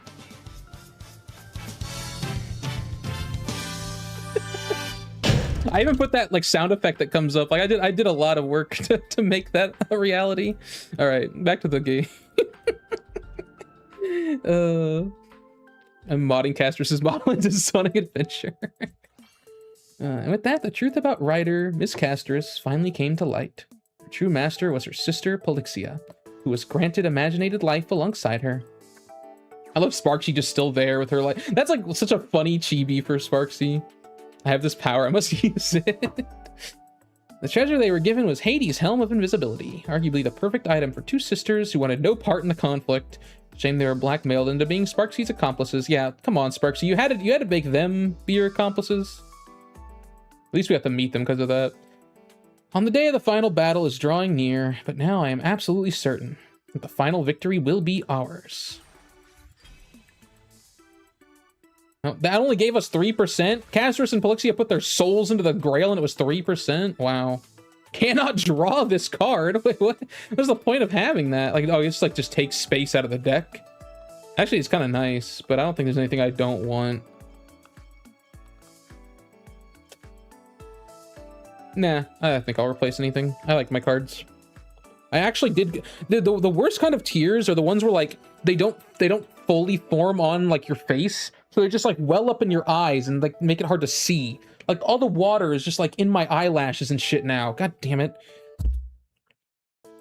They just like my eyes like got watery basically. Like, my tear ducts didn't like actually start pouring or anything. Ugh. I need assistance. All right. Onward and upward. Everything's ready. All it's missing is the Holy Grail. Even with the Holy Grail, my level cap still wouldn't reach 120. Why do you want 120? Why don't you focus on like 90 first? You can't even get to 90 or 100 yet. By the way, is it true that Genshin started at 80 as well? If that's the case, maybe Star Rail will do 90 and then like in 2 years they'll do 100 like Genshin. Watch us get this on 3rd anniversary. Wait, let's see. Well, wait. Do you mean on 4th anniversary or do you mean... Oh, wait, this could be Zenless for all I know. I haven't opened it yet. Oh, okay. No, so you mean 4th anniversary. This would be peak, but no way in hell they ever, like, until like 7.0 give us free Cyrene. There is no way. That character is the best character in the game. You can slap her into any team and she instantly makes them better. There's no... And honestly, her E2 is like pretty good too. So like with E2, she can literally go on any team. So it's, even if you had Cyrene, this is a free, you know, free one more towards her E2. They're never giving her for free, man. Not until like 7.x or something, maybe, or like 8.x maybe. I could see a lot of the other ones though. I couldn't see Hyacinth. I could see Cypher. Okay, yeah, actually, a lot of these are too good. I could see Aglaya, Mighty, Cypher, Anoxa, like Saridra, maybe actually, I don't know. Saridra maybe not actually. They love to keep running Saridra. I don't think they'll do that. Morning, my Trailblazer. Why are you calling me that? Why are you like giving me a pet name? This is a message for you. If you're awake, please come to the rooftop of Graphia Academy where we first met. A surprise awaits. Morning, my Trailblazer, she says. Okay. Let me go to the bathroom real quick. I'll be right back. BRB.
I disagree because she's been well, you know, I first of all, I don't really think that's like necessarily, hang on, like she's been replaced by best in slots, sure, but that's like saying like Tribby's been replaced by best in slots. You know, Tribby's still amazing, especially at E1.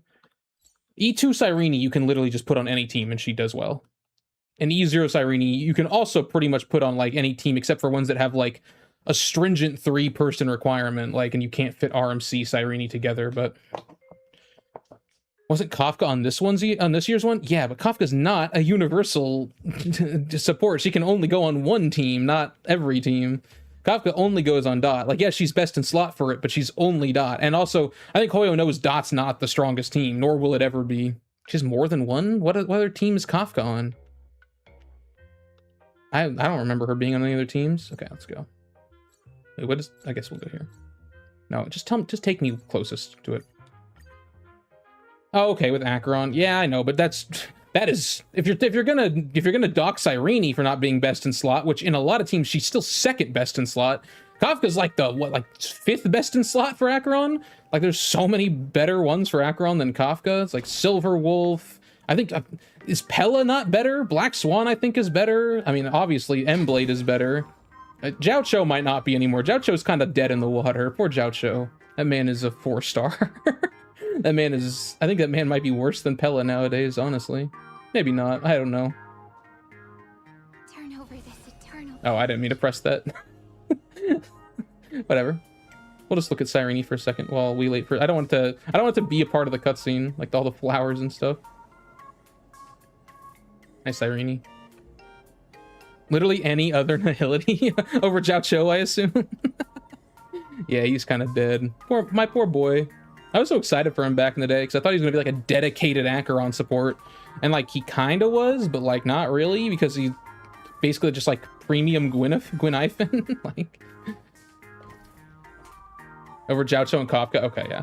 Like exactly, like Cyrene might not be best in slot for non-Chrysostairs anymore. I get that. But she's still like 2nd or 3rd best probably in a lot of teams. And honestly, the only reason she's not is because they finally made a modern day damage amper in M-Blade. Like they're gonna always do that. Like next year M-Blade won't be best in slot for a lot of his teams anymore. It'll be some new person, but I'm sure he'll still be really good.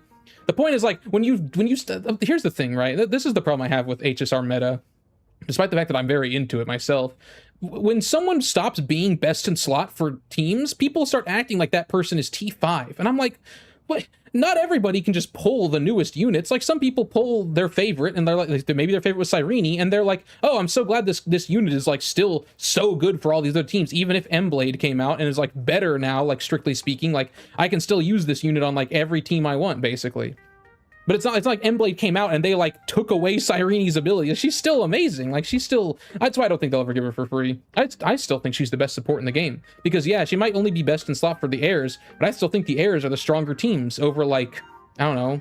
I mean, like, Elation's not even that strong right now, it feels like Himiko Nova also doesn't feel that strong at E0 right now. Like, they feel, okay, let me rephrase. They feel strong. They don't feel like how Chrysos heirs felt last year, and they don't feel like how Monorem still feels. By the way, I don't think any Monorem member will ever be free. I've talked about it on stream, right? How Hoyo fired the people that made Monorem because they were not happy how strong the people that designed it made that team.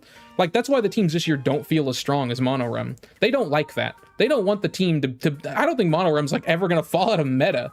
Like, at least not until the multipliers eventually like fade away, but that team is just so strong, it's like insane. The fact that they're the only team that can still 0 AV plight, like none of the new teams can at all. Where is it? Where is it? Aha, found it. Aha? Aha mentioned? Can you just show me PHAINON already, game? Surely he's in the next part, because like we gotta be getting close to the end. Is that some kind of secret weapon? You don't get it after one patch. All characters gain a debuff that remove all multipliers, and you go do 24 damage. Oh man, if that were the case, my Monorem team is definitely cheating then, because they're doing 24 times a million damage. Actually, sometimes they're doing 24 times 2 million damage if your name is Casterus. So this is a defensive spell I've set in place to fend against ambushes. I had to leave in a hurry before I could retrieve it. With the Tosaka family's Magecraft attribute of conversion, I can store magic and gemstones and use that to dissipate the Magecraft of attackers. You know, just like the airbag in cars. Oh, interesting. Hoyo can't resist pink girls, they're the exception. Hell yeah. They're after my own heart. I knew I invested into the right team. Someone destroyed the gemstone. It can't be used as a mystic code. Well, there goes your secret stash. Ishtar should be the one feeling upset, not me. As an Imagine, divinity has become her shackles. If she wants to survive, she requires even more wish power than regular Imagine. An astronomical amount, even. That's why she's fixated on even the smallest fraction of energy. This broken gemstone is proof that she's hit the end of the road. So this is the legendary sword. Is that... I can't... How about adding another condition? That's PHAINON. If I win, Is it? let me have it. It's PHAINON, right? That's PHAINON, right? That's PHAINON, right? Oh, I think that's PHAINON. This sword was forged to choose a king. When its owner upholds what is right, or proves to be the perfect ruler, its power shall truly live up to the name of a holy sword. If you are truly noble, you would naturally live up to this sword. Unfortunately, I do not plan on handing it over. Well, That's PHAINON. leave me no choice. Here he is. What's going on? A servant in the school. Goldie, let's check it out. Oh, he's finally here. Where is he at? Show me him. Oh my god, they really made me wait. God, he's like 4 hours into the quest. Ah, where is he at? Show me him. He's like so far away. Come on. Come on, where's he at? I can't see him yet. I'm like waiting to see his model pop up in my view, but it's, oh my god, he's so far away. I thought like when we walked out that door he was gonna be there, but nope, I have to go through another door. Come on, where's he at? Where's he at? Cyrene's skill? Okay, yeah, true. Speed up. Oh my god, they're gonna like block me from seeing him, aren't they? Get out of my way! Get out of my way! I'm coming through! Give up all that we covet and deem precious only appear beautiful because they are this Gilgamesh talking. Saber? Where's PHAINON? I heard PHAINON. Fools who bear great ambition and reach for things beyond the realm of mankind, what a pleasant surprise to find you two here. Alas, men do not interest me. Oh, it's been a long time, Saber. Okay, he's here, but where is he? Half-naked man. What? Wait, what? What? What did he just say? Oh. This man may be problematic, but there's no doubt about his immense strength. If you are here for gems and treasure, I'm ready to fight. I will defeat you head on. Truly fitting of a... Did he say that because of Mighty? Is he saying that because of Mighty? It's not yet time to leap into my arms. Oh my god, he's like being misogynistic. Hey, white hair, I order you to point your blade at me. Tell me. Ah! There he is! One who bears the fire alone control its flames? Ah, let me see him! There he is! Your tactics are intriguing. Come again. Oh man, I love him. Flee in defeat. Ha ha ha. Master, hang on. Are we both servants this time? Are you Ishtar or... Yeah, yes, I knew we'd meet again. I just want to see Finan. Show me Finan again. Yes, indeed. Though if we stand on opposing sides, we will have to clash swords. There's magical energy flowing through you, unlike Ishtar. Are you really Rin? But how can this be? Saber! Finally, a servant I can actually talk to. But you seem a little different from the Saber I know. Come on, I'm just trying to get through their lines so I can get to Finan. I feel the same about you. You're a different world than the Rin I remember, aren't you? Show me the fight! Ha ha ha ha! Even so, you're still the same Rin I know. Wait, Finan's the master? Saber's the servant? Wait. Okay. Forgive me, we fought not long ago, so I thought Finan would be the Saber class. I thought that was the whole point. What's he doing? They're just like fighting in the background. Finan loves this. He's reminded of Mighty. They would always fight too. Another half-naked man. Another half-naked blonde man with tattoos just loves fighting him. He didn't hurt you, right? Putting myself aside, my master is also a brave warrior. He's just having the time of his life. Regardless, she does not plan on killing anyone. All she needs is the treasure. My master and I had clashing opinions on how to deal with Uruk's great goblet, and we were forced to reach a conclusion through a duel. Here I come, King of Heroes. Are you sure you have enough Saber, even Saber's like, what is this guy doing? Are you sure you have enough treasures left? Wait, isn't that a fucking reference? Isn't that what Shiro says? Like, here I come, king of fakers or whatever? Oh my god. You're the owner of the other Holy Grail. Has it been taken? We still have it. The King of Heroes interrupted us before we could do anything. Ha ha ha ha ha. They're just enjoying themselves, dude. He is exactly where he wants to be. I know, he is so happy to be here. He's been cooped up in Eternal Page too long, man. He is. What did you say before that? Oh. You too. Keep it down! Oh man, no, don't keep it down. Let him have fun. That was barely enough for me to break a sweat, but you have proven yourself. You do belong in the Amphorian epics. Speak your name. A noble name is worthy a place in my mind. Even Gilgamesh fucking recognizes him. Finan of Ides Elysiae. Oh, I haven't heard that in so long. Fight makes us friends, doesn't it? No, he's like, I'm too good for friends. Over the ages, only one has held the title of being my friend, and no one can replace them. Oh, he's talking about Enkidu, right?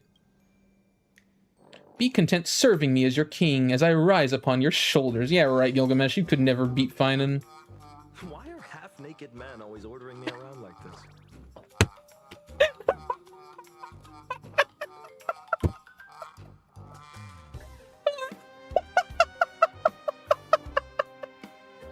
Oh, that... Oh my god, man. I need to take a picture of this. Fucking... That'd be like one of my favorite lines in Star Rail. Oh my god, that's so funny. Oh my god. Oh, thank you, Hoyo. Thank you for giving me, like, exactly what I wanted with Finan. Oh man, dude. Oh my, I'm so glad I did English voice actor for this. Holy shit. Oh my god, imagine not hearing this line in English. Oh, I just got a Gilgamesh from Currency Wars. Nice, it's meant to be. Oh, why are half-naked men always ordering me around? Oh. Oh my god, it's because you're a hero shouldering the weight of the world. I'll say that. That sense of humor anywhere. Yay. See, my best partner. Oh man, it has been too long, PHAINON. That was so fucking funny, man. That might be like one of my top 3, like, it might be like top 1 funniest line in Star Rail. Oh god. So it's over? The Goldie I know just came here to spar? Yeah, again, I thought she meant me. I keep thinking when she says Goldie, it means me. Oh my god, they're ruining my, like, sense of who's who. Such a fool. I came here to retrieve the Great Goblet. To defeat a divine spirit, we must have weapons, warriors, and rewards, not a single one less. Her half-witted scheme that brings nothing but shame to the gods will be shattered soon. Let us have the war strategy meeting at the old Wolf's office. Where? We're going to war so soon, but there are still some days left before the final battle. I just realized, but speaking of Wolf, we haven't seen Silverwolf and Blade, like, at all. I thought they were supposed to be part of this. The path to victory is clear. Why shouldn't we finish this in one swift stroke? White hair, you wish to play the savior once more? Follow me. Otherwise, the glory shall be mine. As for you two, as key pieces of the battle, you cannot refuse. I'll do my best. I'll join you. I gotta Not a god. That's my forte. I gotta be on my best behavior in front of PHAINON. I can't be like talking about rewards. I gotta be a true warrior. Look at us, both hands on our hips across from each other. Saber, True it partners. seems we have something more important to deal with. Shall we call it a truce for now? Whatever world I am in, this sword shall always serve to save others. I'm glad to fight alongside you once more, Goldie. Another tough opponent, huh? I'll show you how tight our bond is. We are the best of partners. Oh man, that was so good. Oh, perfect fucking introduction for him. Oh, all 7 pairs of masters and servants, 14 heroes are here now. The heroes who will fight against the god have all assembled. Surprisingly, even the ever-frivolous king has also made a personal appearance. Baruch's great goblet. The king will hold a banquet with it and celebrate the final battle. Still not to full energy. Okay, so I'm sensing that you're right. I'm sensing the rest of the event will be the rest of the days. The story ends at like day 4, I'm guessing. Should we switch any? Gains 2 magical energy and draw 2 extra cards the next turn. I want to take that actually. What can I replace with that? Maybe Pass this, but Pass the Sparks feels like it's been good. This is my only heal too. I mean, this is basically a free card. It's just for free 2 cards next turn. Because if you use 2 energy to use it, but then gain 2 energy anyways. Alright, I'll get rid of Pass the Spark, I guess. Sorry, Sparkle Doll getting replaced. I want to read this. What's his noble phantasm? Okay, he doesn't have one. Oh yeah, he's a master, right? Okay, he's armed with Dawnmaker. Anti-personnel weapon? An exquisitely crafted greatsword as perfect as its owner. I haven't noticed any special functions yet, but then again, there's no way an ordinary person could forge a weapon like this, right? Well, yeah, it was Cartanus, right? That was his name? Gabe Balg is the worst one here? Okay, I'll replace Gabe Balg then. I thought Gabe Balg was good for, like, finishing people off with, like, because it does so much damage, but... Okay, I already know you're a noble phantasm. It's Excalibur! Excalibur! Okay, I think I've seen everybody now. It's so funny that, like, 1 week is just randomly here. Why did they choose him to be the master? It's not even Sunday. Alright. Let's join everybody at the King's Banquet. Where's PHAINON? Is he here? No, I guess he's not. Okay. Holding a banquet at the office. What in the world is he thinking? We'll find out once we take a look. Once the banquet ends, it'll probably be time for the final battle. Whether it's the final showdown or the pre-battle briefing, let's give it our all. In style. So this is what the office looks Oh, like. for a second I thought we were in... I don't know why. By the way, my eyes are like... I teared up again when I was laughing so hard. I thought we were in fucking the Vortex of Genesis for some reason, but no, we're at the fucking, like, Evanescia tree. Okay. Why do you have a golden, like, plastic chair? You didn't even, like... Just, like, spray paint a plastic chair? This is just a bounded field. The tip of the iceberg when it comes to the Holy Grail. Why did they did all that work just to give him a plastic chair model? This appears to be the Phantasmoon Courtyard, a forbidden area of the Phantasmoon games. It may not be as luxurious as my royal palace, but it's fairly elegant. This tree in particular suits me very well. Yeah, the storm that is approaching, exactly. It's like the Firefly in the Silver Wolf trailer. I have no reason to grant you common folk the honor of witnessing a king's true might, but I can make an exception to defeat that incompetent goddess. Come forth, join me in this glorious slaying of a god. If the new AE SP leaks are true, I'm gonna be mad. Uh-oh, what's the... is it like who it is? I figured it'd be Welt. It's not Don Hung, surely, right? I haven't seen them yet. I just know there is an AE SP apparently. A feast before slaying a god. That imperator immediately comes to mind. Saridra. Enough with the unpleasant talk. You should be drinking your fill. Tell me, how does my stash compare to the treasures of this world? Speak your mind freely. It's actually Don Hong? No fucking way. That's so funny. Also a little annoying. Yeah, I agree. Really? Really? What do they even have to give him anymore? He's gotten so much story. How? Oh my god, give one to Welt. Give one to fucking Sunday. Give one to March.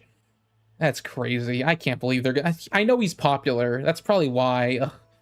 I hope that's like not true. I hope that's a rumor or like fake.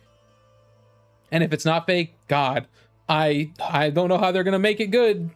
Just saying, because I said at the end of Inforius, I was like, I don't think they need another one. Gonna be based off permanence? His last one was based off permanence. What? What? Huh? I love him and I'm glad, but the finality definitely should be Welt. I agree, 100%. Of all the ones it should be Welt next year. I want March to get one, but next year it should be Welt. For what the story seems like it's going to be, it should be Welt. That's so strange. Since some of you have yet to come of age, fret not, there are non-alcoholic drinks. Oh wow, Gilgamesh respects the like rules of illegal drinking. That shocks me.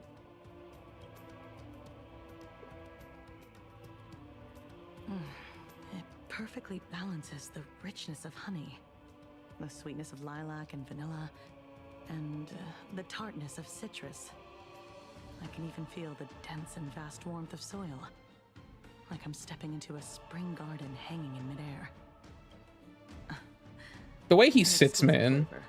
He has such a king like pose when he sits.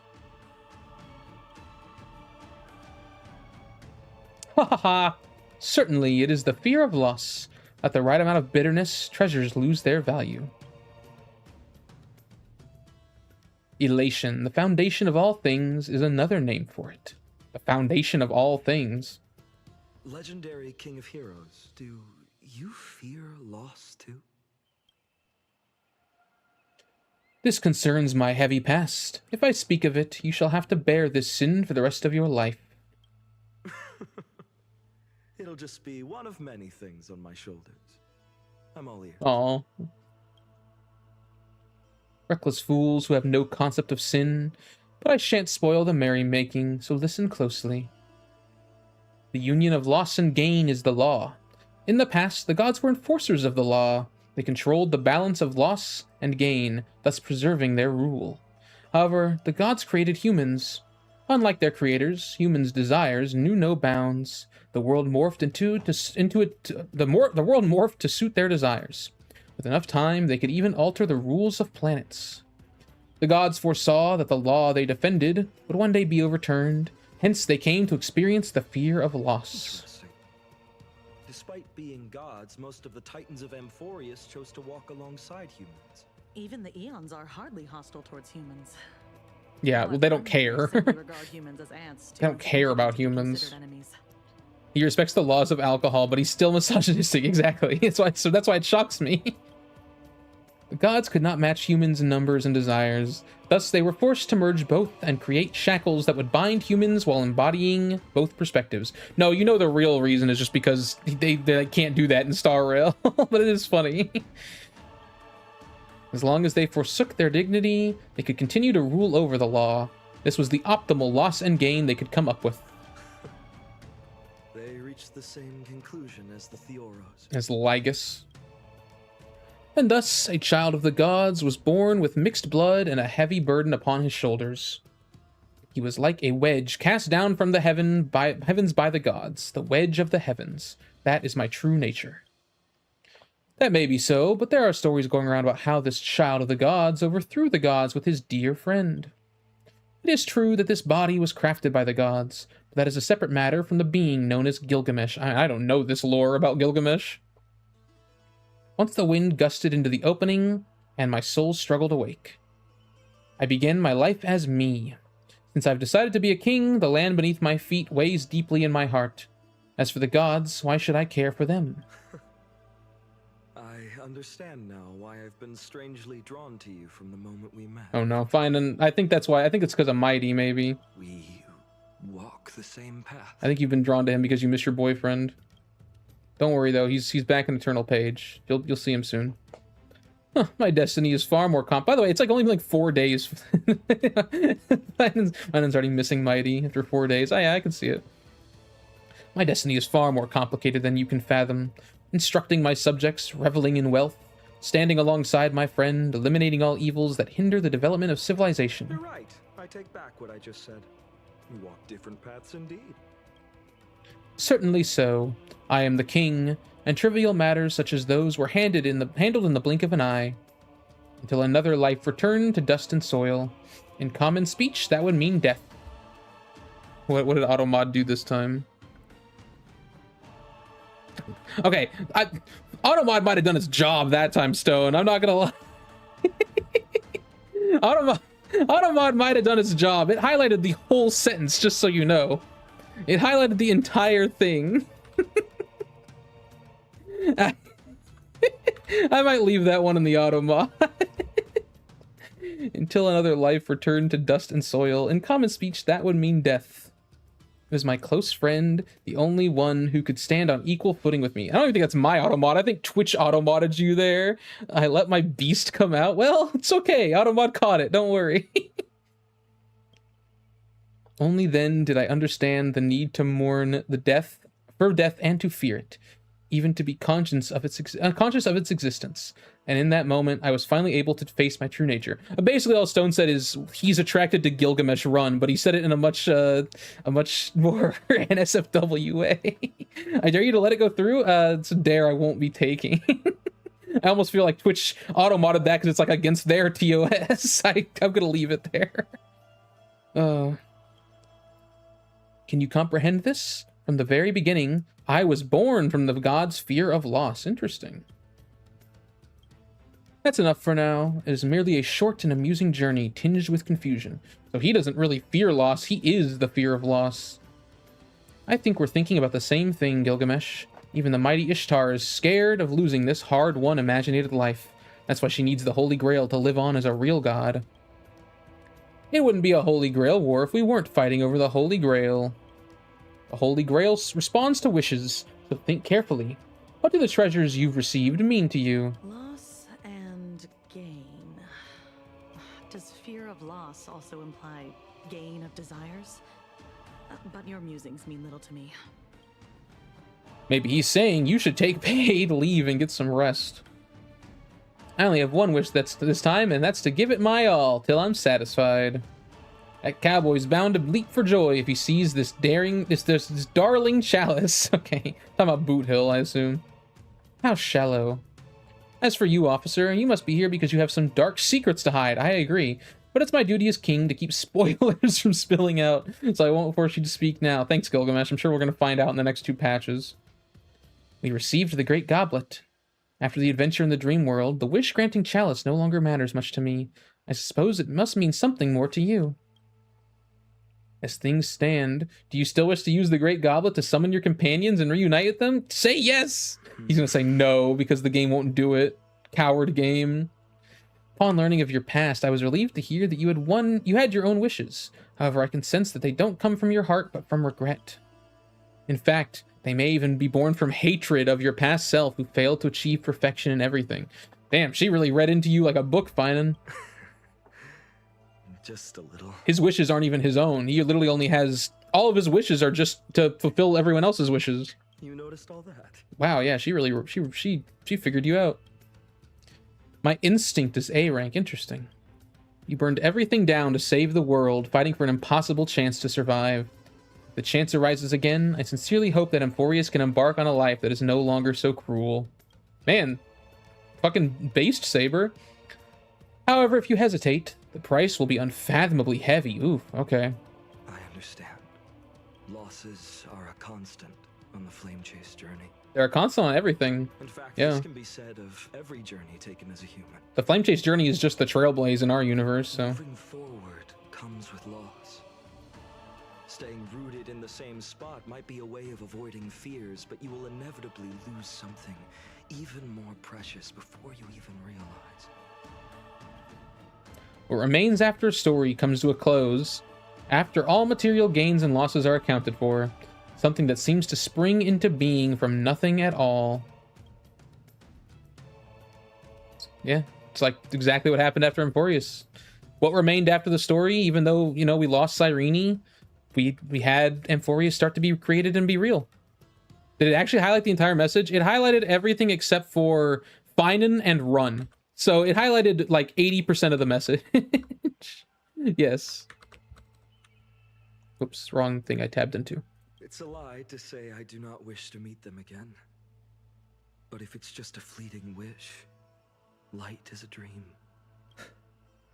That'll be too cruel. Like what? Like you want to earn it, you mean? Is that what you mean? Please don't beat yourself up over such thoughts. There's nothing wrong with wishing to show others a bright future. I can't agree with this perspective entirely now, but someone once said this to me. A path that can make even more people smile, even if it means smiling and goodbye, will never be the wrong path. See, that is why I love Cyrene's story so much. Because it's true.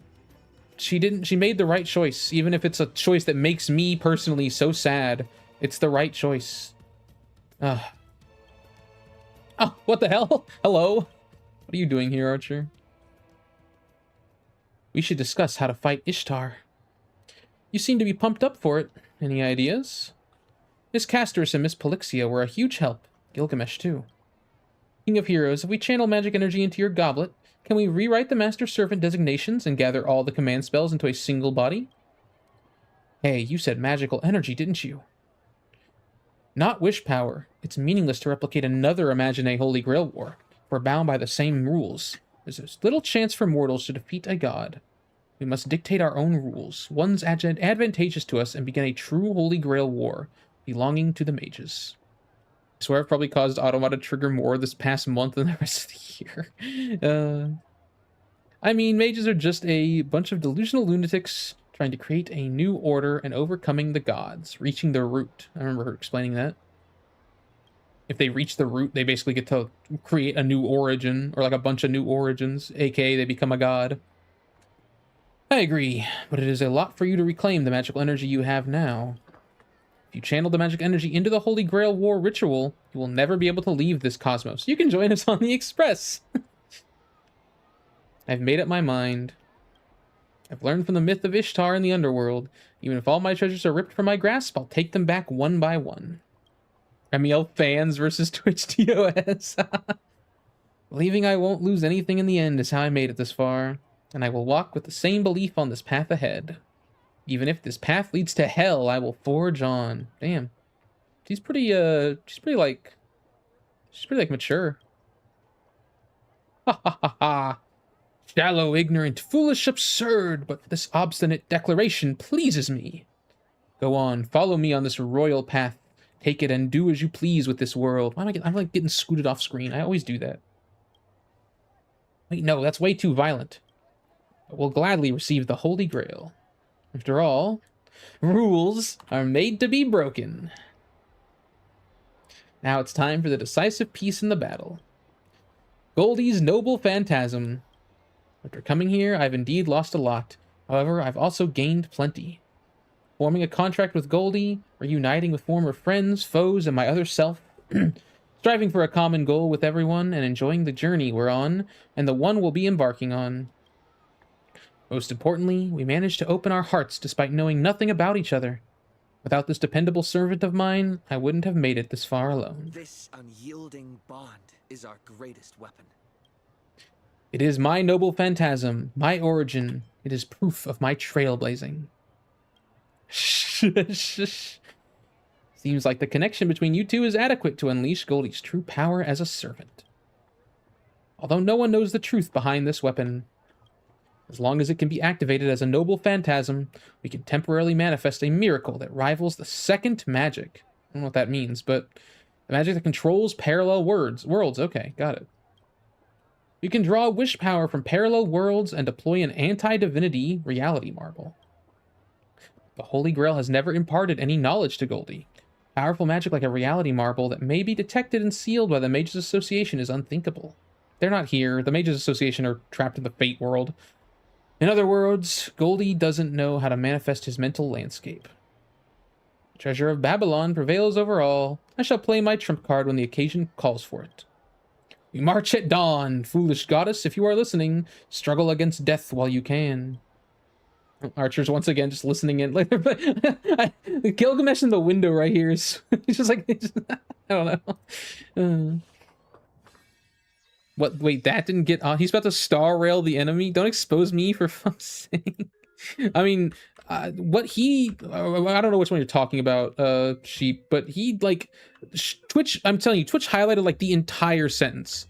Like it knew it was using the it was using the F word in like a sexual manner. it knew that it was basically. So about to star rail the enemy. I know I said the F word. Fuck. Like I thought it would auto mod because rail. Oh, okay. Let's go. It's time to finish this. Conduct myself with confidence and elegance, then give my absolute all. Oh, we're going to... Oh, wow, we're just going right to the battle. I thought there'd be another day of, like, having to fight 4 people and then a 5th. Alright, hi, Ishtar. We're just fighting you, like, right away? Okay. You're finally here, Rin. It must have been difficult for you to find this place. Talking such a big game to me? Classless. Who taught you that? Archer? I really can't figure out why he would stand with you unconditionally. Yeah, why are you with her, Archer? He actually did want to resist at first. But even the champion of justice has no choice but to worship me at my feet. How insulting. It's the command spell, isn't it? You think I'm an amateur that lashes out recklessly like some enraged wild boar? The goddess's charm and negotiation skills, that's all. If you work with me, the goddess of fertility and beauty, I can consider showing you mercy, but if you resist, then you shall witness the horrors of war once again. Rin, no one needs you anymore. As for your lifelong wishes, let them vanish. Stop bluffing. The future you envision will never come to be. Puny ants yearning to fight the gods. Speaking of slaying gods, there are quite a few enthusiasts among my servants. Okay, good. I was like, is Fiona not going to be here? Nice, okay, everyone's here. What? You said it yourself. I've been excluded from this Holy Grail war from the very start. And that's how I became the biggest cheat in this war. Ishtar, it's time to end this enmity between us. Who let Lancer join? How does automod, but how does that get automodded, but not the words like self-cessed? Switch is probably just going for like more vanilla things first. Maybe in time they'll also automod that. Oh, isn't that something? But to the great goddess of Venus, you're ultimately just a bunch of forsaken souls huddling together for comfort. You say that, but we have Kazlana on our side. You're screwed. What about you? Hasn't the great goddess of Venus always relied on Archer and Sparksy so she could hide in the shadows like a coward? Ooh, she's mad. Stand down, Archer. I'll deal with this myself. Can I really? I'm supreme among the gods. I accept all offerings without hesitation, even the lowliest amount of dust.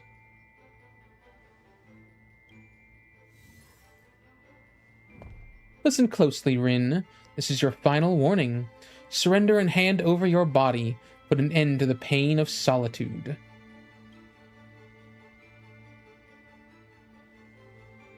Only someone as spoiled as you would think that being strong and independent is a kind of suffering. Besides, don't I have numerous companions accompanying me on this road? I'm surprised. She really wasn't, like, did they only make the... Yes, they did. That's the only difference between them. 100%. I will say I'm surprised, though. They didn't make Rin very, like, tsundere. She's been pretty much, like, nice the whole story. I will prove your mistakes and surpass you and the gods. Just watch. There's, like, one time where... Oh, shit. Okay, here we go.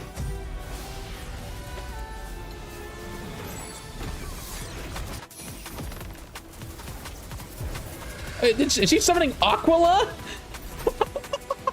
Hello? Oh, he just like bumped Lancer's shoulder as he walked by. Hey, there's the lineup. I remember this. Here we go. Time to fight Aquila, apparently. Time to fight Aquila. Welcome to Mount Ebba. Okay, well, let's fight Aquila. It deals counter shield damage equal to 50% of the shield value within a single turn. Its damage is non-fatal. Okay. Wait, hang on. First, oh wait, we're back to Trailblazer. I just realized. Okay, I gotta remember like how this works. Mark a target. Let's do that. Wait, do this.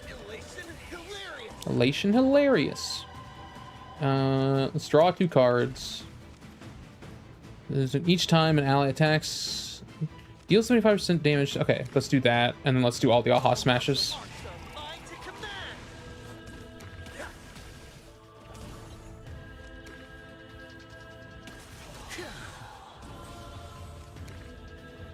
Oh, sure, why not? Let's kill one of these. Wait, they have different stalking? Oh, they do? Oh, I didn't even see you said stockings. I thought you just said eyes. Okay, okay. At least they have that, at least. I didn't know they had stocking differences. Okay, let's increase vulnerability.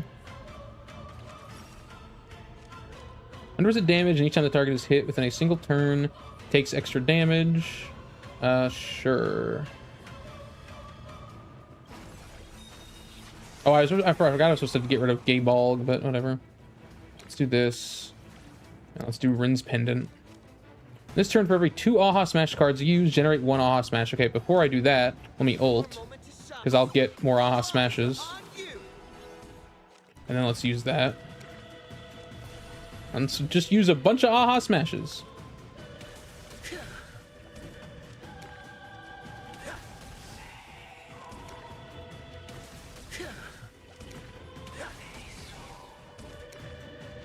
I wonder if I should be attacking these things. I'm just gonna do damage to Aquila, though. I guess I'll attack one of them. Whatever. Alright.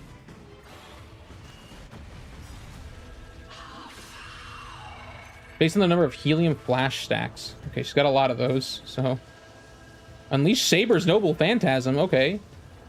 Holy Sword Excalibur. Excalibur! Unleash FAINON's Noble Phantasm. Wait, he does have one? What is his? I shall accept your wishes. Dawnmaker. Hello? Oh, okay, it's just his skill attack. Okay, fair. Lancer's Noble Phantasm. Oh, we're like using like a shitload of command spells. I just realized. Okay, Gilgamesh, use your Gate of Babylon. Oh no, it's okay. Enemy Eilish, of course. I forgot. Why are you resisting? Go on, Faker. Show me your worth. Do not assume the values of others as you wish. I'm only fighting along. Oh, hey, Archer's fighting alongside us now. Okay, nice. That sounds too ominous.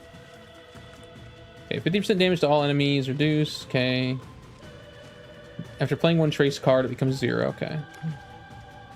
Wait. Okay, whatever I use here is going to be what I duplicate.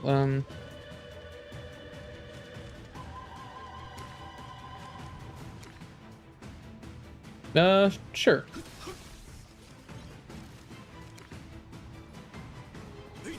That.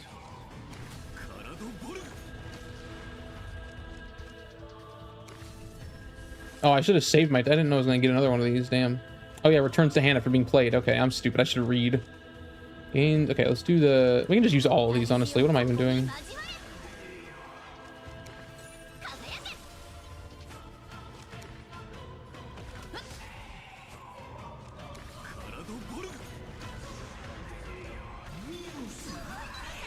Also, he didn't give PHAINON Dawnmaker. I'm dead. It was so weird that I noticed him healing. He didn't give PHAINON Dawnmaker. They gave him a different sword, but still used and mentioned Dawnmaker. Wait, that wasn't Dawnmaker? It looked like Dawnmaker. Am I stupid? Hang on. Energy. More energy. Draw 2 cards. Vulnerability. Now we got this. Okay, hang on.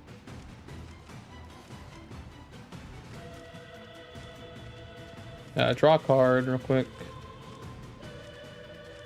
Gains 2 magical energy and draws 2 cards the next turn. Okay, do that. Oh, it's next turn that you get the energy. I'm stupid. Okay, whatever.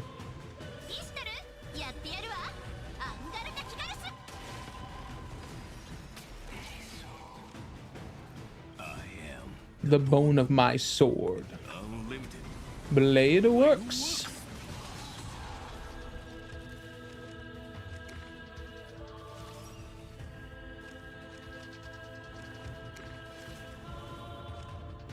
Okay, that's all I can do, right? Oh no, I can do one more. Sure, I'll do this. In the cutscene before the battle. Oh, okay. I'll have to go look at that. I didn't even realize. Okay, now I enter.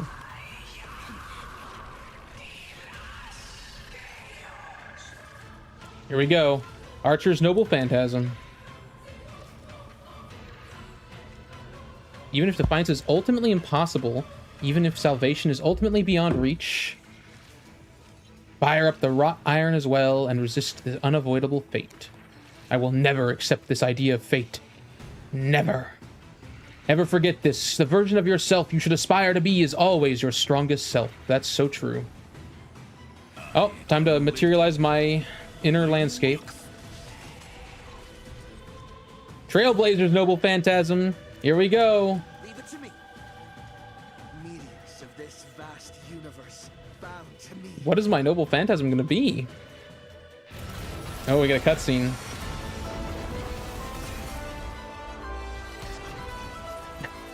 Gilgamesh is just floating into the air. Make that woman face reality. Massive raccoon plushie. I just saw that out of my peripheral vision. What the hell? This is their ult, isn't it? Aw, dude. You're right, he does have a different sword. What the hell? Why is it not Dawnmaker? This is a basic looking sword. Whoa, it's a train! Are we like shooting it with a bow and arrow? The train is the arrow? Oh, that's awesome, actually. Oh, that's fucking awesome. Fate Star Rail Knight. Ah, how ugly. Struggling on bitterly with this obsession, even if it means your ultimate annihilation. As a goddess, should I not be responding to her wishes?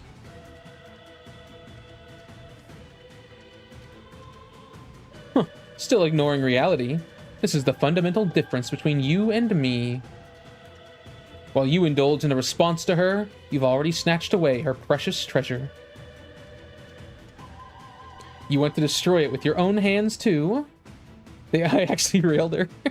All that we covet and deem precious only oh, I didn't read it. If it were her, she would have found a way to take it back. Who else but me should do it? Why do they talk so fast, man? Oh, of course, Gilgamesh is going to be the one who ends it. He literally came in and was like, nah, you might be the protagonist, but I'm not letting you have the final attack. It's me. Here's my Enema Elish.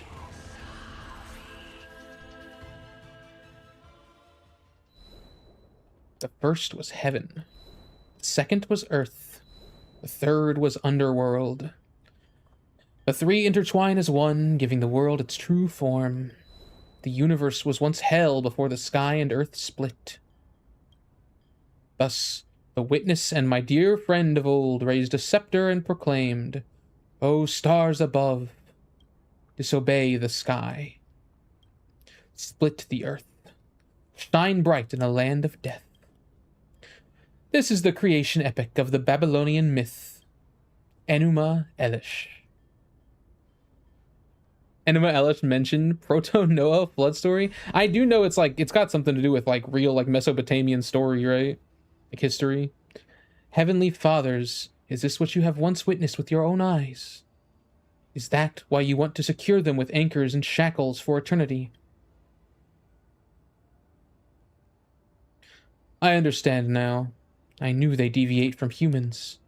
What they seek is not a moment frozen in time, but an infinite journey forward. That's damn true. I don't want this game to end. Just keep going. Journey that lasts forever. Yes. Ishtar, you're still alive. Congratulations on finding your most precious treasure at the end of your journey. Return to reality.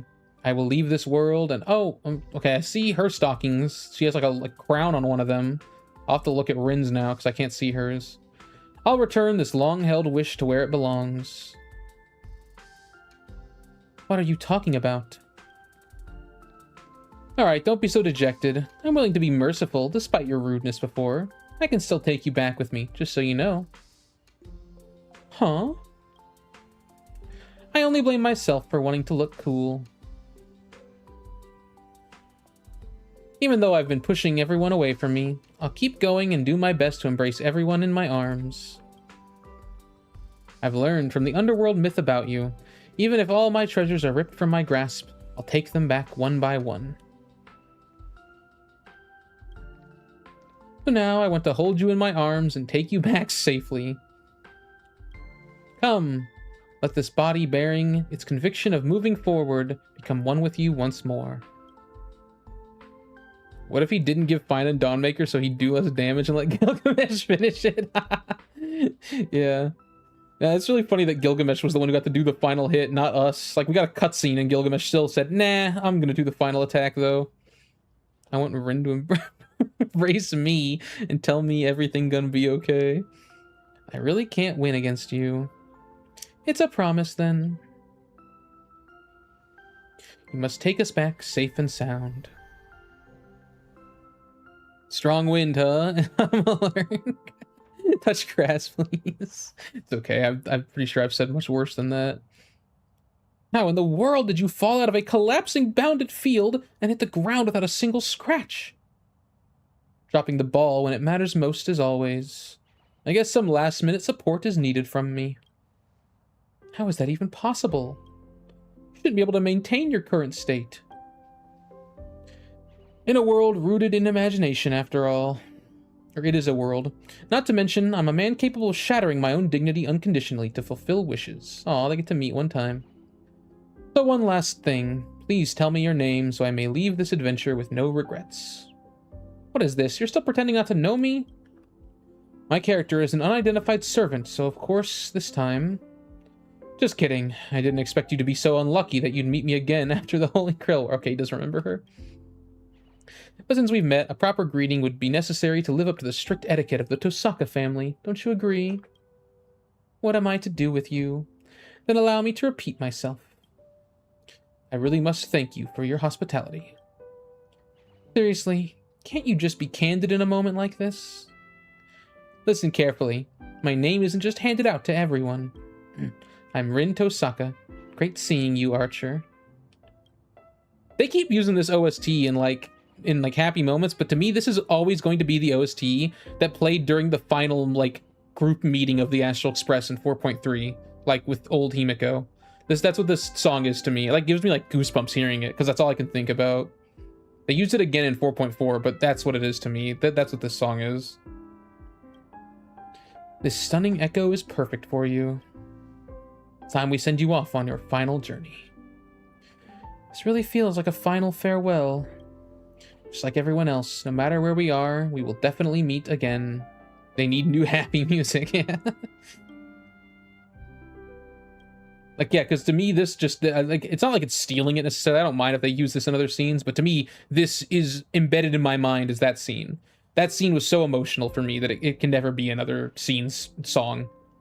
So, they're going to use it in other happy scenes like this. Let's press on together and keep moving forward. They're gonna use it in other happy scenes like this, and I'm just gonna be like, oh, it's the Astral Express meeting scene song. 2 days later. Imagine a Holy Grail War epilogue. I was like, why Several is days Beyond the Station playing? It's because we're in the Trailblazer. In the Astral Express, rather. Let's pave it out. Whoa. I wonder if Rin found a way to get home. Whoa. If not, Pom Pom probably still can make room for her. I gotta say, by the way, this game this story really, like, for some reason, I was able to do it in an amount of time that was like as fast as the story. Because I started like 50 minutes late, like, because we yapped like 50 minutes on the last one, and within 4 hours I was 3 hours in, so that's like 20 minutes extra.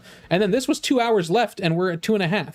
And I yapped for like at least 5 or 10. Plus, I yapped for like at least how long did I yap about Enforius in the middle of the Casters part? So like, honestly, probably is like 2 hours on the dot. Like, why was this story? I don't know. Maybe I did go fast with the combats. Maybe I was good at the combat sections or something. Huh. Is that just it? Are we done? Oh no, we're not done. View the case board. Say goodbye to everyone. Optional. Okay, how do I do that? I don't we'll lead the... Oh, go here. Okay. Whoa. Okay. Everyone is still here. Asheville and Lancer. What about Your last stream was 4 hours, so 6. Yeah, 6.5.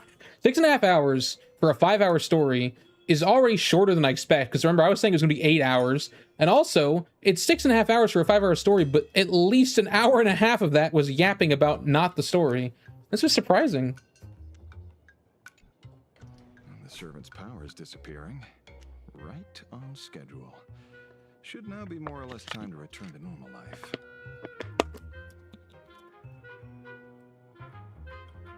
Slacking off during work, trolling during your downtime. Must be nice. It's not that simple. I'd prefer this Holy Grail war to keep going for a bit longer. And you? You materialized too easily. Have any wishes that weren't granted? Boothill promised to take me to the finest pub in the cosmos for some drinks. I just haven't had time to get in touch with him, unfortunately. Well, hey, Asheville knows Boothill.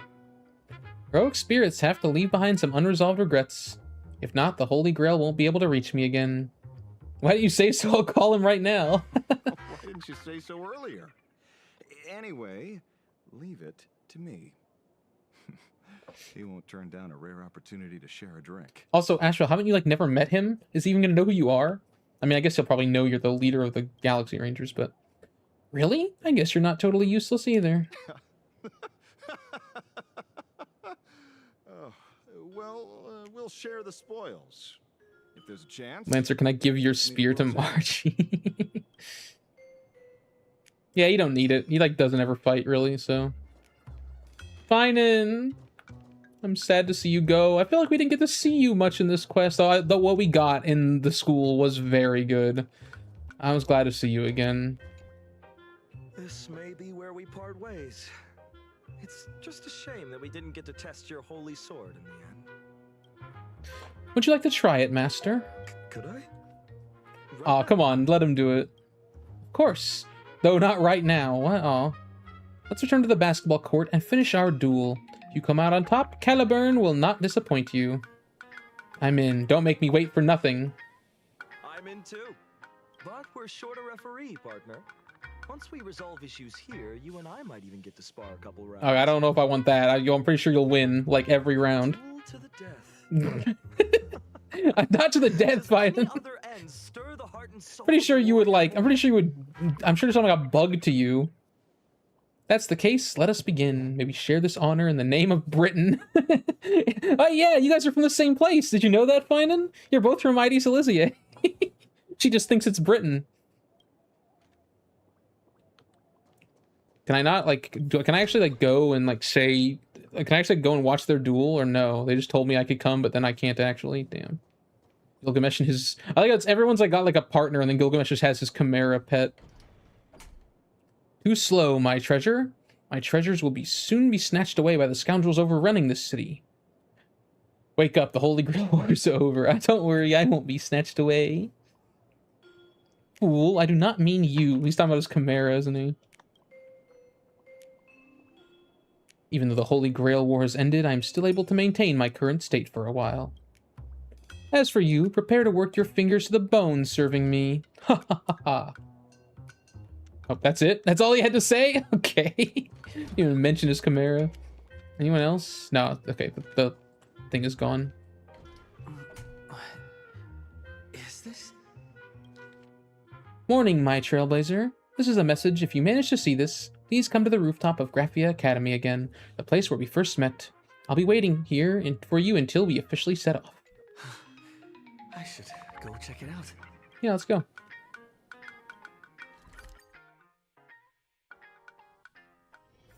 Gilgamesh really like said like 3 things and then disappeared.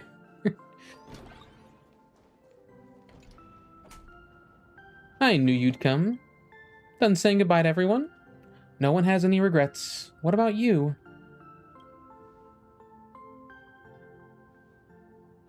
Of course, maybe I'll never be able to forget this Holy Grail War. Time flies. In the blink of an eye, it's already time to head to the next stop. Isn't your magical energy used all up? Used all up? All used up? Used all up. The magical energy in the Holy Grail? Oh, yep, there's not a single drop left. I was able to find this precious treasure thanks to you and everyone as well.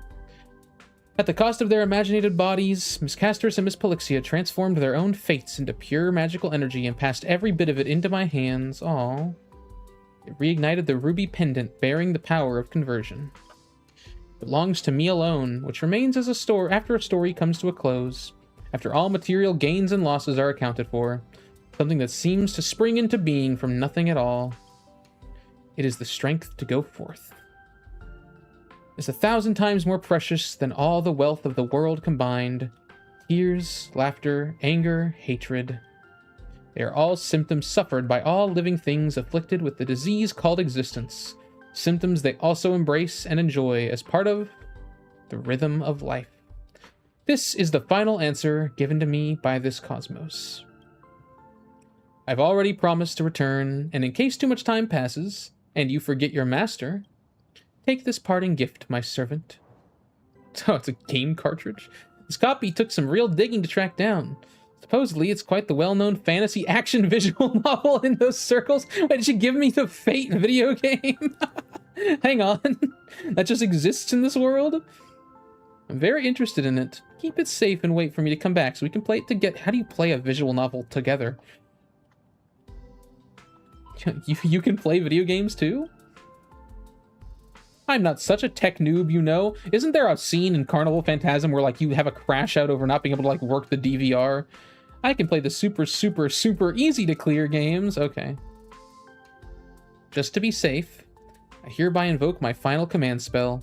In accordance with the laws of the Holy Grail, bind my servant in absolute obedience. Wow. This game disc with an original price tag of 3 carat emeralds is not an offering, but a debt. When returned, interest shall be paid to compensate the cost and risk of the master's forfeiture of the item at an annual rich interest rate of 3%, with additional benefits including installment options. That's all for now. We can discuss the supplementary terms later on. The pact is sealed, and I can finally set off without worries. Goodbye, my trailblazer. Wait! There's something else you'd like to say to me? I hand over your parting gift. Oh, we gave Fluffy across the blue. May this journey lead us starward. My favorite saying from this game. Lead us starward. Ah, I love it. Sneaky. Is this your way of trying to get out of paying your debt? Just kidding. Thank you for such a precious gift. Only problem is, this puts me in a debt I can't repay. But no problem. On the honor of the Tosaka family, I swear to you from now on, I will work hard on this debt. Of course, you can't slack off either. Certainly, Rin.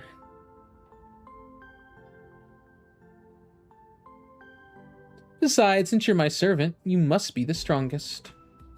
For you and me, may this journey lead us starward. Aw, good way to end it. I liked it. Oh, okay, there's more. There's more. I was gonna say I liked it though. This was a lot better than last year's. I didn't hate last year's, by the way. It wasn't like anything. It was more like an event quest, if anything. But it was like cute.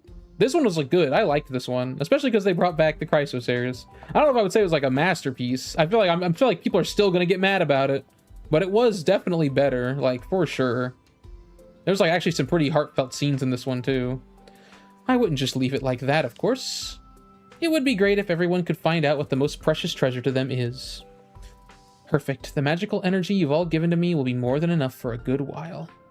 So I kind of indulged a bit, and splurging feels too good. What happens after reaching the next world? We'll see when we get there. Nope. Oh, Saber has a message for me too. Oldie, can you see this? Ah, it's sent. Here's what went down.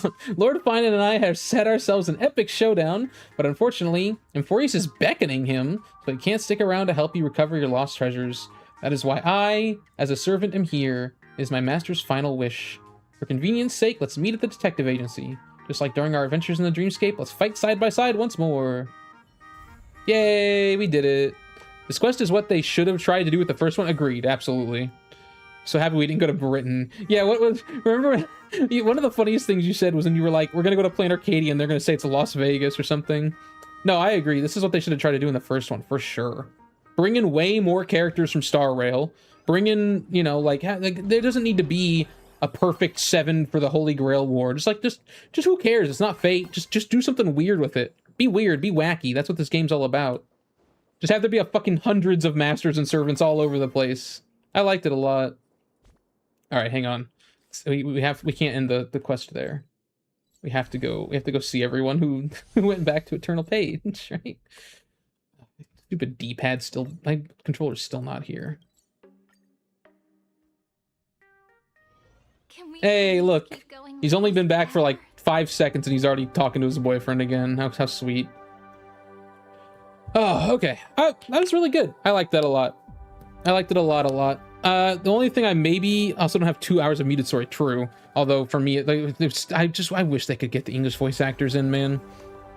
Maybe the next year I'll play the Japanese voice acting if like my favorite characters aren't in it.